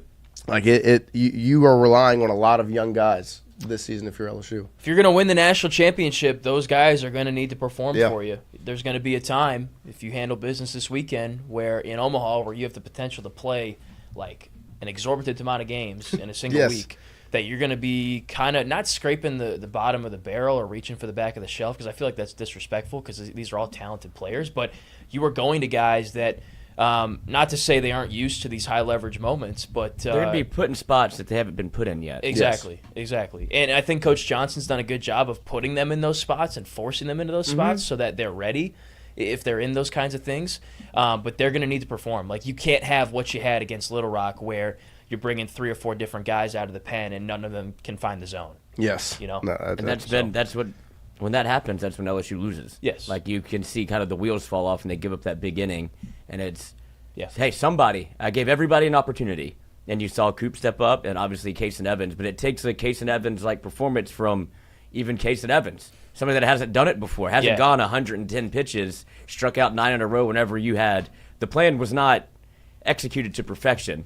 Like, don't get it twisted that I don't think the plan was Cowan go out there for 1 1/3. No, it was not. And it was like, okay, I got one other bullet, and it's going to have to be shot a ton. It was the magic bullet. It never goes to plan. Last year, they wanted Sam Dutton and Javen Coleman to get through the first 3 innings, and then they go to Helmers, and they couldn't even get out of the. I think the second is when Helmers came in. Like, but those are the type of things that always, like the Helmers thing, as much as it's like, oh my gosh, like an anomaly. It's like that happens to every team ever that wants to make a run in college baseball. Look at Malcolm Brown, right? Wasn't that his name? The Little Rock guy from Sunday. Yeah. I mean, he had like a 10 ERA. Yeah. And he came in. There's no reason why he went out there and did that. It was his son's birthday, and great story. He was going to quit the team before the season. So just one of those days. Awesome. It's a great. I mean, we can enjoy it now looking back at it because LSU ends up winning the weekend. That's what's so funny about watching the game with Justin Babin, who does the Rally Time podcast. Yeah. He is so numbers like that's where his brain goes, and he knows everybody's ERA, wins, losses, all that stuff. Is like, Justin, none of that matters. We're letting these guys with 10 ERAs strike out our lineup. He's got the worst RPI in the league. And it's like, none of that shit matters anymore. It's postseason baseball. If Will Helmers, I'm sure that North Carolina's like, who is this? Yeah. Right. Like, the guy with the boombox that turns his hat around backwards and gives pregame speech is going to come out here and throw 6 innings shutout baseball? Yeah. Like, he played third base 3 years ago. Yeah. And he's like, I'll come in and pitch. Like, that's the kind of stuff that happens, and that's the shame that it gets lost. Right. But when you lose. Yeah, right. It doesn't. But when you win, Evans is like, the case hero. I mean, it's his lore forever. Yeah. That was the premise of my story from that game, is that this guy is never going to have to buy an alcoholic beverage the rest of his life. No. From a regional game in 2025. He's against Arkansas Little Rock. Now an LSU legend forever. He's etched in stone. Yeah, but I mean, we were talking about the arms and guys going to have to step up. I got interested, and I went back and I looked at the game log from Omaha in 2023, and you went Skeens, Floyd, Ackenhausen against Tennessee, and these then are all the starters. Or everybody yes, that these are the starters. Okay. And then against Wake Forest in the game one that you kind of forget about because the second game against Wake Forest was obviously like the greatest college baseball game of all time. But, I mean, LSU threw Javen Coleman, right? Blake Money, and then you got 4 2/3 out of Griffin Herring before he gave way to Guidry and Coop. And then obviously you have Skeens against Wake Forest, and then you go Floyd with the 17 strikeout game. Game 2 against Florida, we'll forget about that one. And then Sammy Dutton. And then game 3, you get Thatcher Hurd 6 innings when he hadn't been consistent all year. Like, that's what. And LSU has the guy. Like, it's time to step up. You're going to need more than those 3 names that we've named to get to where LSU wants to be. I was watching the broadcast recently, and they were talking about the decision to start Javen in that game, and it was one of those things where he called coach, was like, hey, I'm your guy. Like, they didn't really have a guy, but he said he'd be the guy, and he pitched well. So they're going to need somebody to do what Evans did really every week. If they want to win a national championship, someone's going to have to deliver an Evans-esque performance, either single-handedly or piecemealing it in one of those games where they are not set up to win on paper. Theoretically. No, yeah. I mean, that's the Nate Ackenhausen game. Yeah. Right. Like, you were in the elimination game against Tennessee, no starts on the year. Let me come in and give you 6 innings and no hit, no earned runs, like shutout baseball. And it's like, thanks, Nate. Like now now you're set up. And then because I remember I was in Omaha for that, and after LSU had lost, we're walking back to the car, and all this is I get pinned as an optimist quite a bit when it comes to LSU baseball, and all my buddies like it's over. Like you're out of pitching, you can't get to Skeens. You like this is the game that LSU loses. And I was like, it takes something. Like, do you know what happens tomorrow? LSU still gets to go play baseball. Like, you still have a chance to play. And that's all you have. Then you get Nate Ackenhausen to go 6, and it's like the whole thing gets flipped on its head again. And that's just what happens in baseball. It's like all you need is if you have a chance to play, you have a chance to win. Because your offense might just put up 15 runs. That's the other side. You know what I mean? Like, we could be having this conversation about, who are they going to bring in for the second guy in game 1, or who's going to start game 1? When do you use Casey Evans? Like, it's 16-4. This conversation is moot, but that's usually not how it goes. Or if you just get like 6 to 8 runs from LSU and you feel very confident about what they should do in a baseball game. That's why they're the favorite to win the Natty, because they've got good pitching, but if the pitching fails at some point because it's not, super deep and whatever, they got an offense that can be explosive and put up crooked numbers and apply constant pressure. They're as close to a complete team. As you could be, really. It's probably like when it's right, and I know that's the part of being complete. They're consistently good on both sides. Like, they're the best team in the country. Yeah, I mean, the pitching you have 2 starters that are debatably the best pitcher in the country. You have Casey Evans, who's a stopper of the year finally. You have probably the best defense in the country where they don't make errors, they don't make mistakes. They make, like we said earlier, they make the tough play look routine, and the routine play is always routine. And then when you go through that lineup, maybe 1 through 9, that's what you saw last weekend. And what I was saying was the first 2 games, and then from the 4th inning on in the last game, you saw a complete baseball team, offensively, defensively, the whole thing. So, and they don't, like, West Virginia lacks power. What does LSU lack from an offensive standpoint? They got power. They got speed, good at-bats, contact. Speed. I mean, you saw that Curiel double with Stanfield was on first or second, and they both just showed off. He's on first. It was unbelievable. Like, they didn't even try to throw home on Stanfield. And then there was one time Stanfield's on second, rounds third, slips, and they still don't even throw it home. Like, just an absolute flex. And then Luis Hernandez, too. I think it's important to he's probably one of the best catchers in the country, from an all-around standpoint. And it's been huge for this team. I thought they might go Aaron Beatty in one of those games. Maybe it was the Sunday, and give Hernandez a break. But he went out there, he caught again, and then on Monday he brings the bat to the game too. Monday he's getting absolutely battered and bruised back there. He takes one off. He takes one off the collarbone, takes one off the thigh. That was before he hit. Exactly. At least the second home run. Because like they had been trying to go send the trainers out there, and he's like, "Go away." He's done that all year. Like Isaac Trujillo, they're excellent. I don't know what his title exactly is, but I guess their athletic trainer would be the correct title. Does a lot for him. He walks out there and he just kind of he knows Luis is going to wave him off. He just stands there. You have to pretend. It's the courtesy walk. And Luis stays in there and takes care of business. Such a catcher mentality. And you don't hear much from him. but obviously the guys love him, Poppy. Mm-hmm. Yes. And then like when he does perform at the plate, like that's an absolute luxury because he's so good behind the plate defensively, where he blocks everything up. Nobody really runs on him. You'll see if West Virginia tries, but Yeah, I mean, They have run a decent amount. What was that? They got 4 guys with 15-plus stolen base attempts. That's running. Yeah. I mean, like Guzman, 16 for 18. King is 13 of 23. Kelly, 14 of 16. And Kresser, 13 of 16. So, I mean, they got one.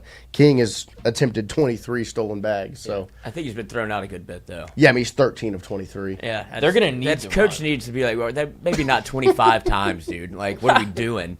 They got not a hit rate that's too high, but it'll be interesting to see how LSU is able to hold runners on.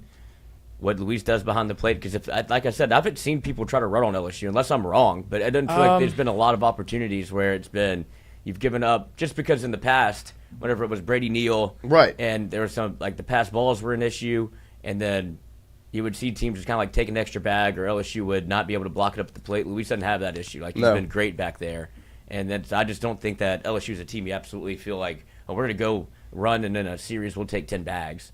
I think West Virginia's going to try to do that, to be honest. You'll see, and then if that part of your game gets like shut down, it's hard to keep doing it. Yeah. Because you're giving up, like you're giving free bases, basically. Right, well, if you get a free base, you're giving it right back. A single turns into a strikeout. Yeah.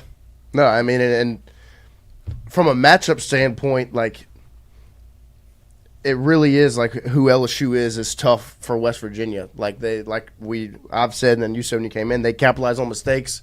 LSU doesn't make them. Like Right. Kate Anderson, Anthony Einson don't have a lot of walks on the year. I have that exact number, actually. Yeah. Let me pull it up. They have combined for 23 walks in their last 74 innings. Yeah, I mean that's a good number. Yes, I mean they don't hit batters, they don't walk batters. LSU doesn't make fielding errors. They only had one all weekend last weekend. That one in the last game from Dickinson, like that. That's what makes LSU a tough matchup for West Virginia. The way they're going to try to come in and play. Yeah. So I'm feeling confident. What are your what's your prediction for the weekend?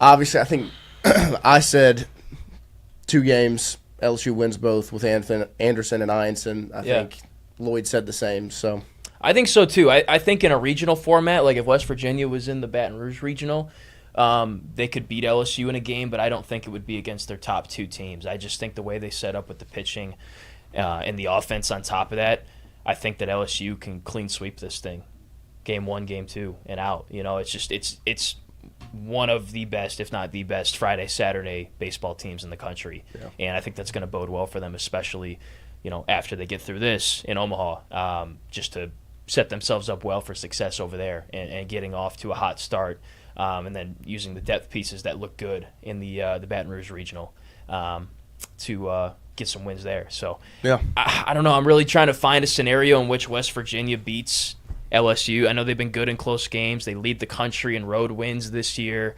The lineup can score 5 runs in the blink of an eye with like a couple hits and a couple walks. I just don't think they're going to get a lot of those free opportunities from LSU. And other than that, I don't know how they generate the offense. They might get a good effort from the pitching staff, but the Tigers have won those 1-run games many times this year.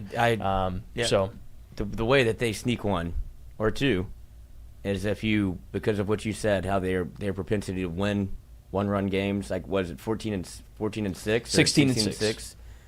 Like if you let them hang around, if you pull Kate Anderson after 6 innings, 7 innings, and you have to go to your bullpen, and that's when they start kind of singling you to death or walks happen, and then you look up and it's 4-3 LSU, and then it's 5-4. I just don't think they're going to let that happen because it's going to be West Virginia. I keep saying Kentucky, whatever.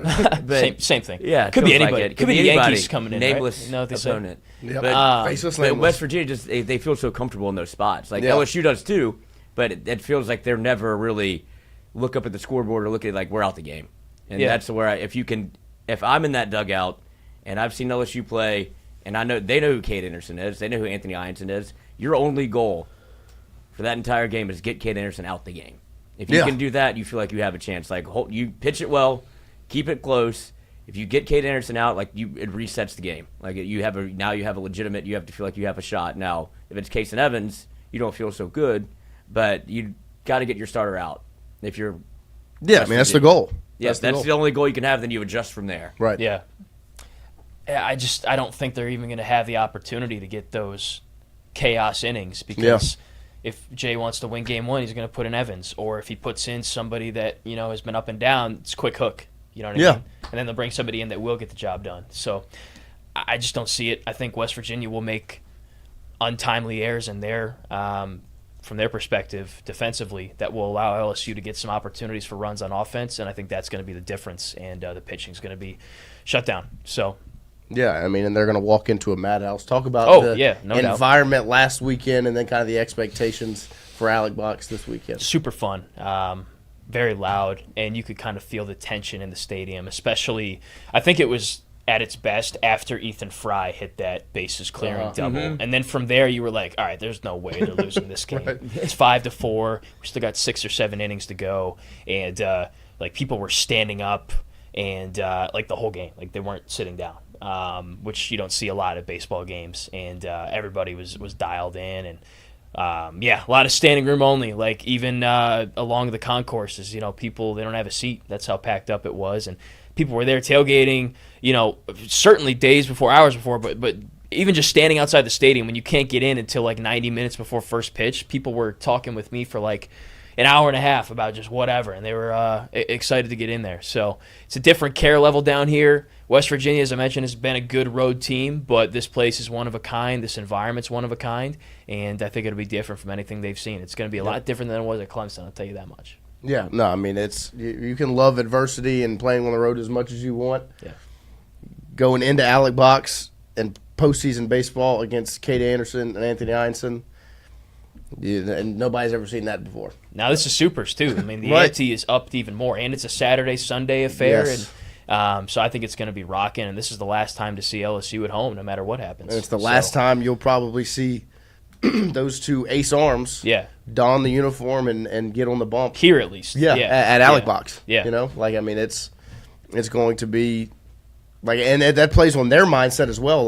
This is my last ride here in the best stadium in the sport. I'm going. Don't take me out this game. It's not only Cade or Anthony Einson. It's you probably won't see Luis Hernandez. You're not going to see Jared Jones ever again. You won't see Dickinson again. You won't see Broswell again. Stanfield. You won't see Stanfield again. You won't see Pearson again. It's a lot of guys on this team that have been through a lot. And have kind of been on this ride with Jay since the impetus, or he brought them in. Broswell feels like forever ago, and he got him in 2023 during Omaha. Yes. Got him to commit out the portal. It's this man's nuts. He's already getting commits now out of the portal. Yep. But that's what that was our first introduction to Jay and how he's going to navigate the portal again after he gets to Skeens, obviously. Skeens White. Yeah, Skeens and Tommy White, and then it's Omaha, and he's still how do you have time to do both? He's won the national championship. Probably on the phone right now. Yeah, no doubt. Definitely. Josh Jordan's up at 5 a.m. every morning. I try to beat him to the because I check. Good morning. He always tweets out good morning. Yeah, you're not beating him. No, that guy. He's got to wake up early, ice that shoulder. I don't know if he sleeps. Yeah, he's got to wake up early, put some ice on that shoulder after he's sending Ethan Fry home, and then inside the Parker. And Jay will mention him too as one of the guys that. We always talk about him, what time do you wake up? Right. And he's Coach Jordan might be crazier than I am. Yeah. He's always here when I'm here. I don't beat him to the box.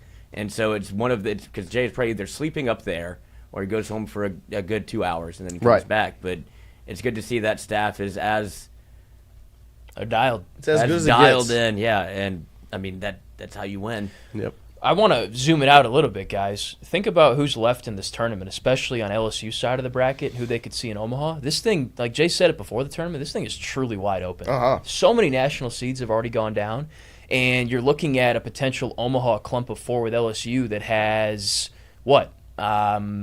maybe one other national seed? Did they all lose on that side? So I'm trying to say I'm about to pull that up. I know, right now. obviously Texas lost and Georgia lost and Arkansas is a national seed. So Arkansas, Tennessee, that's one, but you're not going to see both. You only see one, and you've beaten both of those teams already this year. Yep. In series. So I mean, really, if you get through this and you can get to Omaha, you really, really have a chance to not only compete there but win, and against anybody. But you're not going there seeing 6 or 7 other SEC, ACC teams. It's going to be a mix of a lot. Yeah, this is a wild. Yeah, and that's why there felt like there was so much pressure on that Monday game because it was right.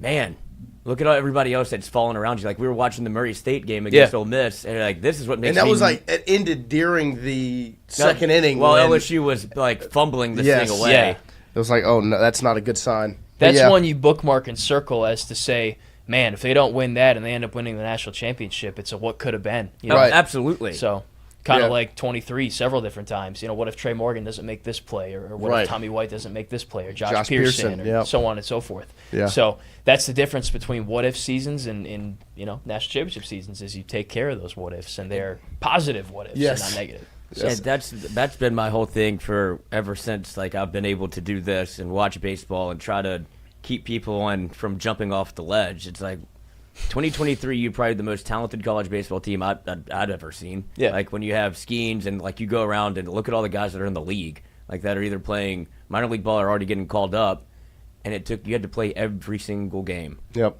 And the only game that wasn't really close The second. was the last two. Yeah. And then you were just on the right side of it Right. for game 3, but it took every single Everything. game for that team that was as loaded as any team to go greatest win a team of College all World time. Series. And then you can pick out the moments. Yeah. Like, what this doesn't go this way, like Trey Morgan doesn't crash. There's no reason for him to do that. Like, that was sheer instinct. Like, it wasn't a wheel play. He just went for it. And then you have Milazzo make the tag, and you have Pearson in the outfield. And it's just all those little, like Beloso, Yes. 17 strikeouts from Ty Floyd. You almost don't even win. Right. Yeah. Yeah. No, I mean, looking at the Super Regionals now, LSU side, you've got LSU versus West Virginia, obviously. UCLA versus UTSA Neither in LA. national seed. Well, UCLA, were they national seed? 12 maybe or something? Yeah, they were a low Yeah. one. Yeah, I believe. Duke and Murray State Neither. and Durham, and then the Fayetteville, obviously, Tennessee and Arkansas. Yeah.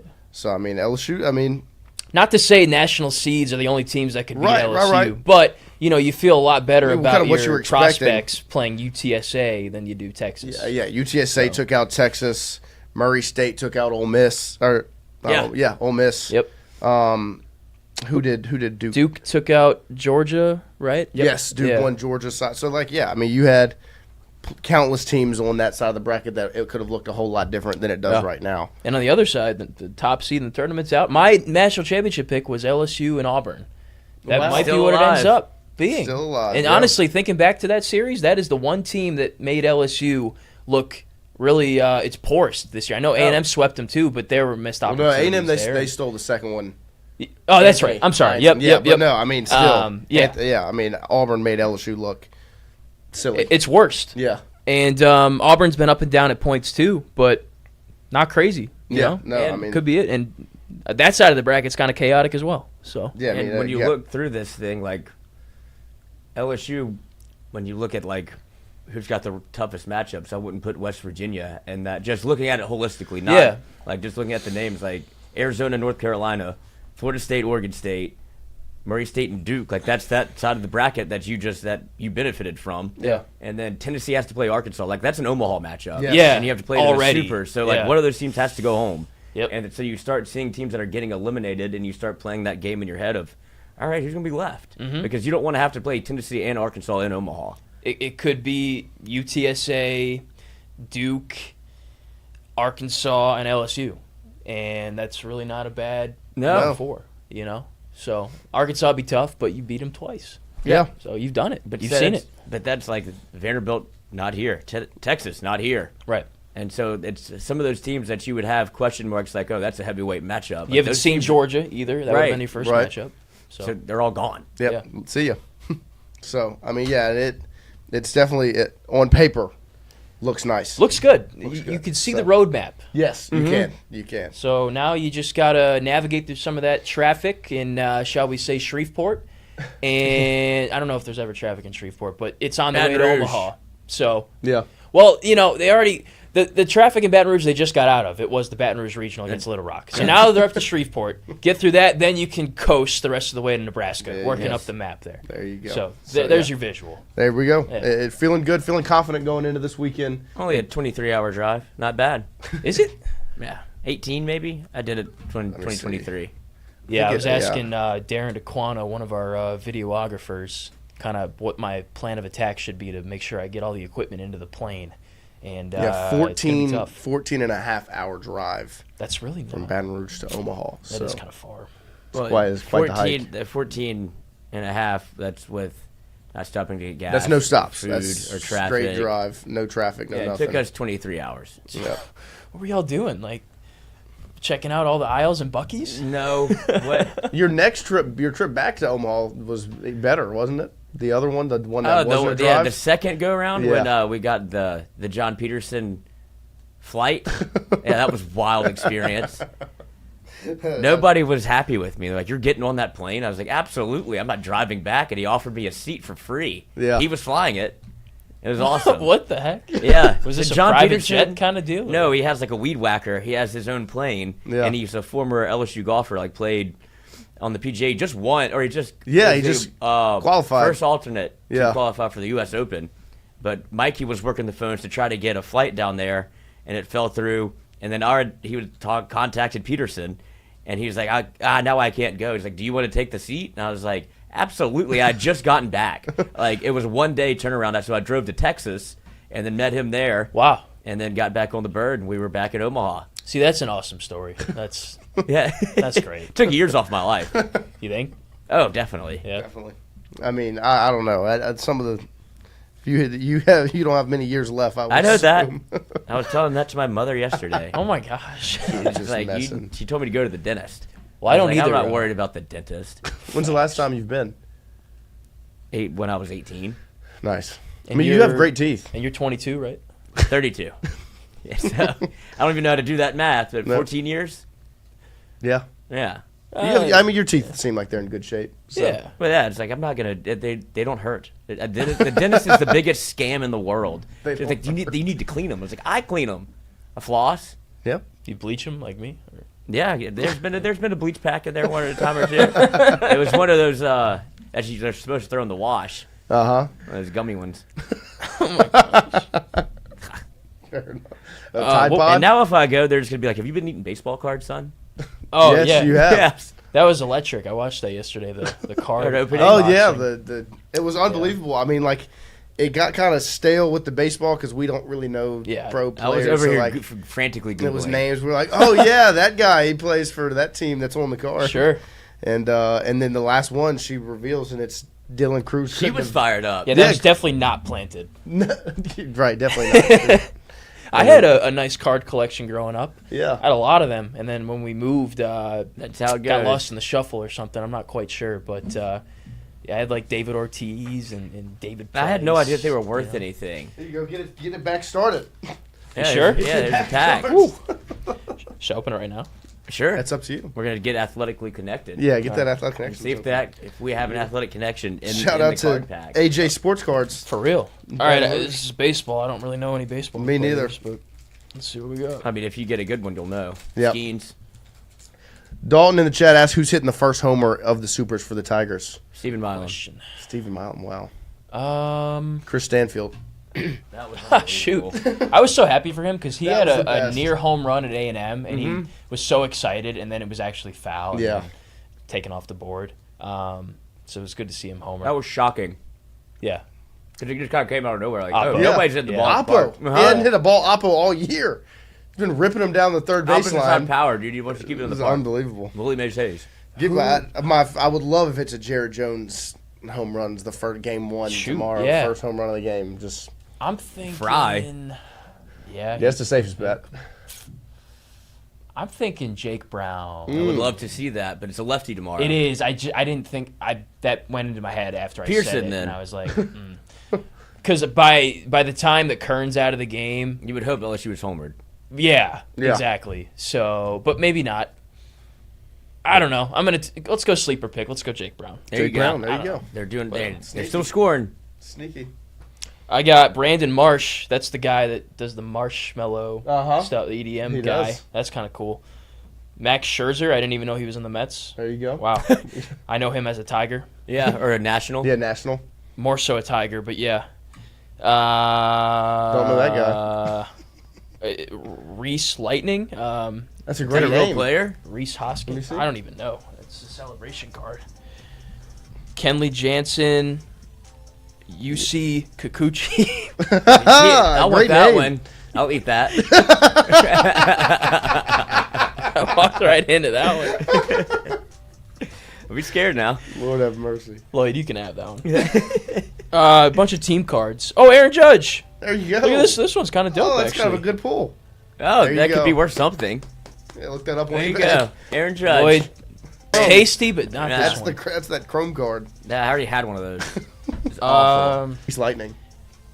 Yeah. Or Rice Lightning, Reese Lightning. Reese Hoskins. I don't even know. Shout out AJ's Sports Cards. That's right. And thank you guys for the baseball Yeah. trading card pack. I appreciate it. I mean, you're going to have to go check and see if those are... I mean, Shohei Ohtani as an angel. Yeah. Yeah, might be worth I mean, Shohei Ohtani as an angel. Yeah. Yeah, might be worth That's something. vintage. Right. Yeah. That's vintage. Right. Yeah. Antique. All right. Let's see. Let's get this connection done. Brewer, Cub, Pirate, Red. That is the NL Central. And there's no All S's. mid baseball teams. Singular, not I don't know if the plural. Pirates are in there. Are the Pirates in there? They're in the NL, and I think they're in the Central. Yeah.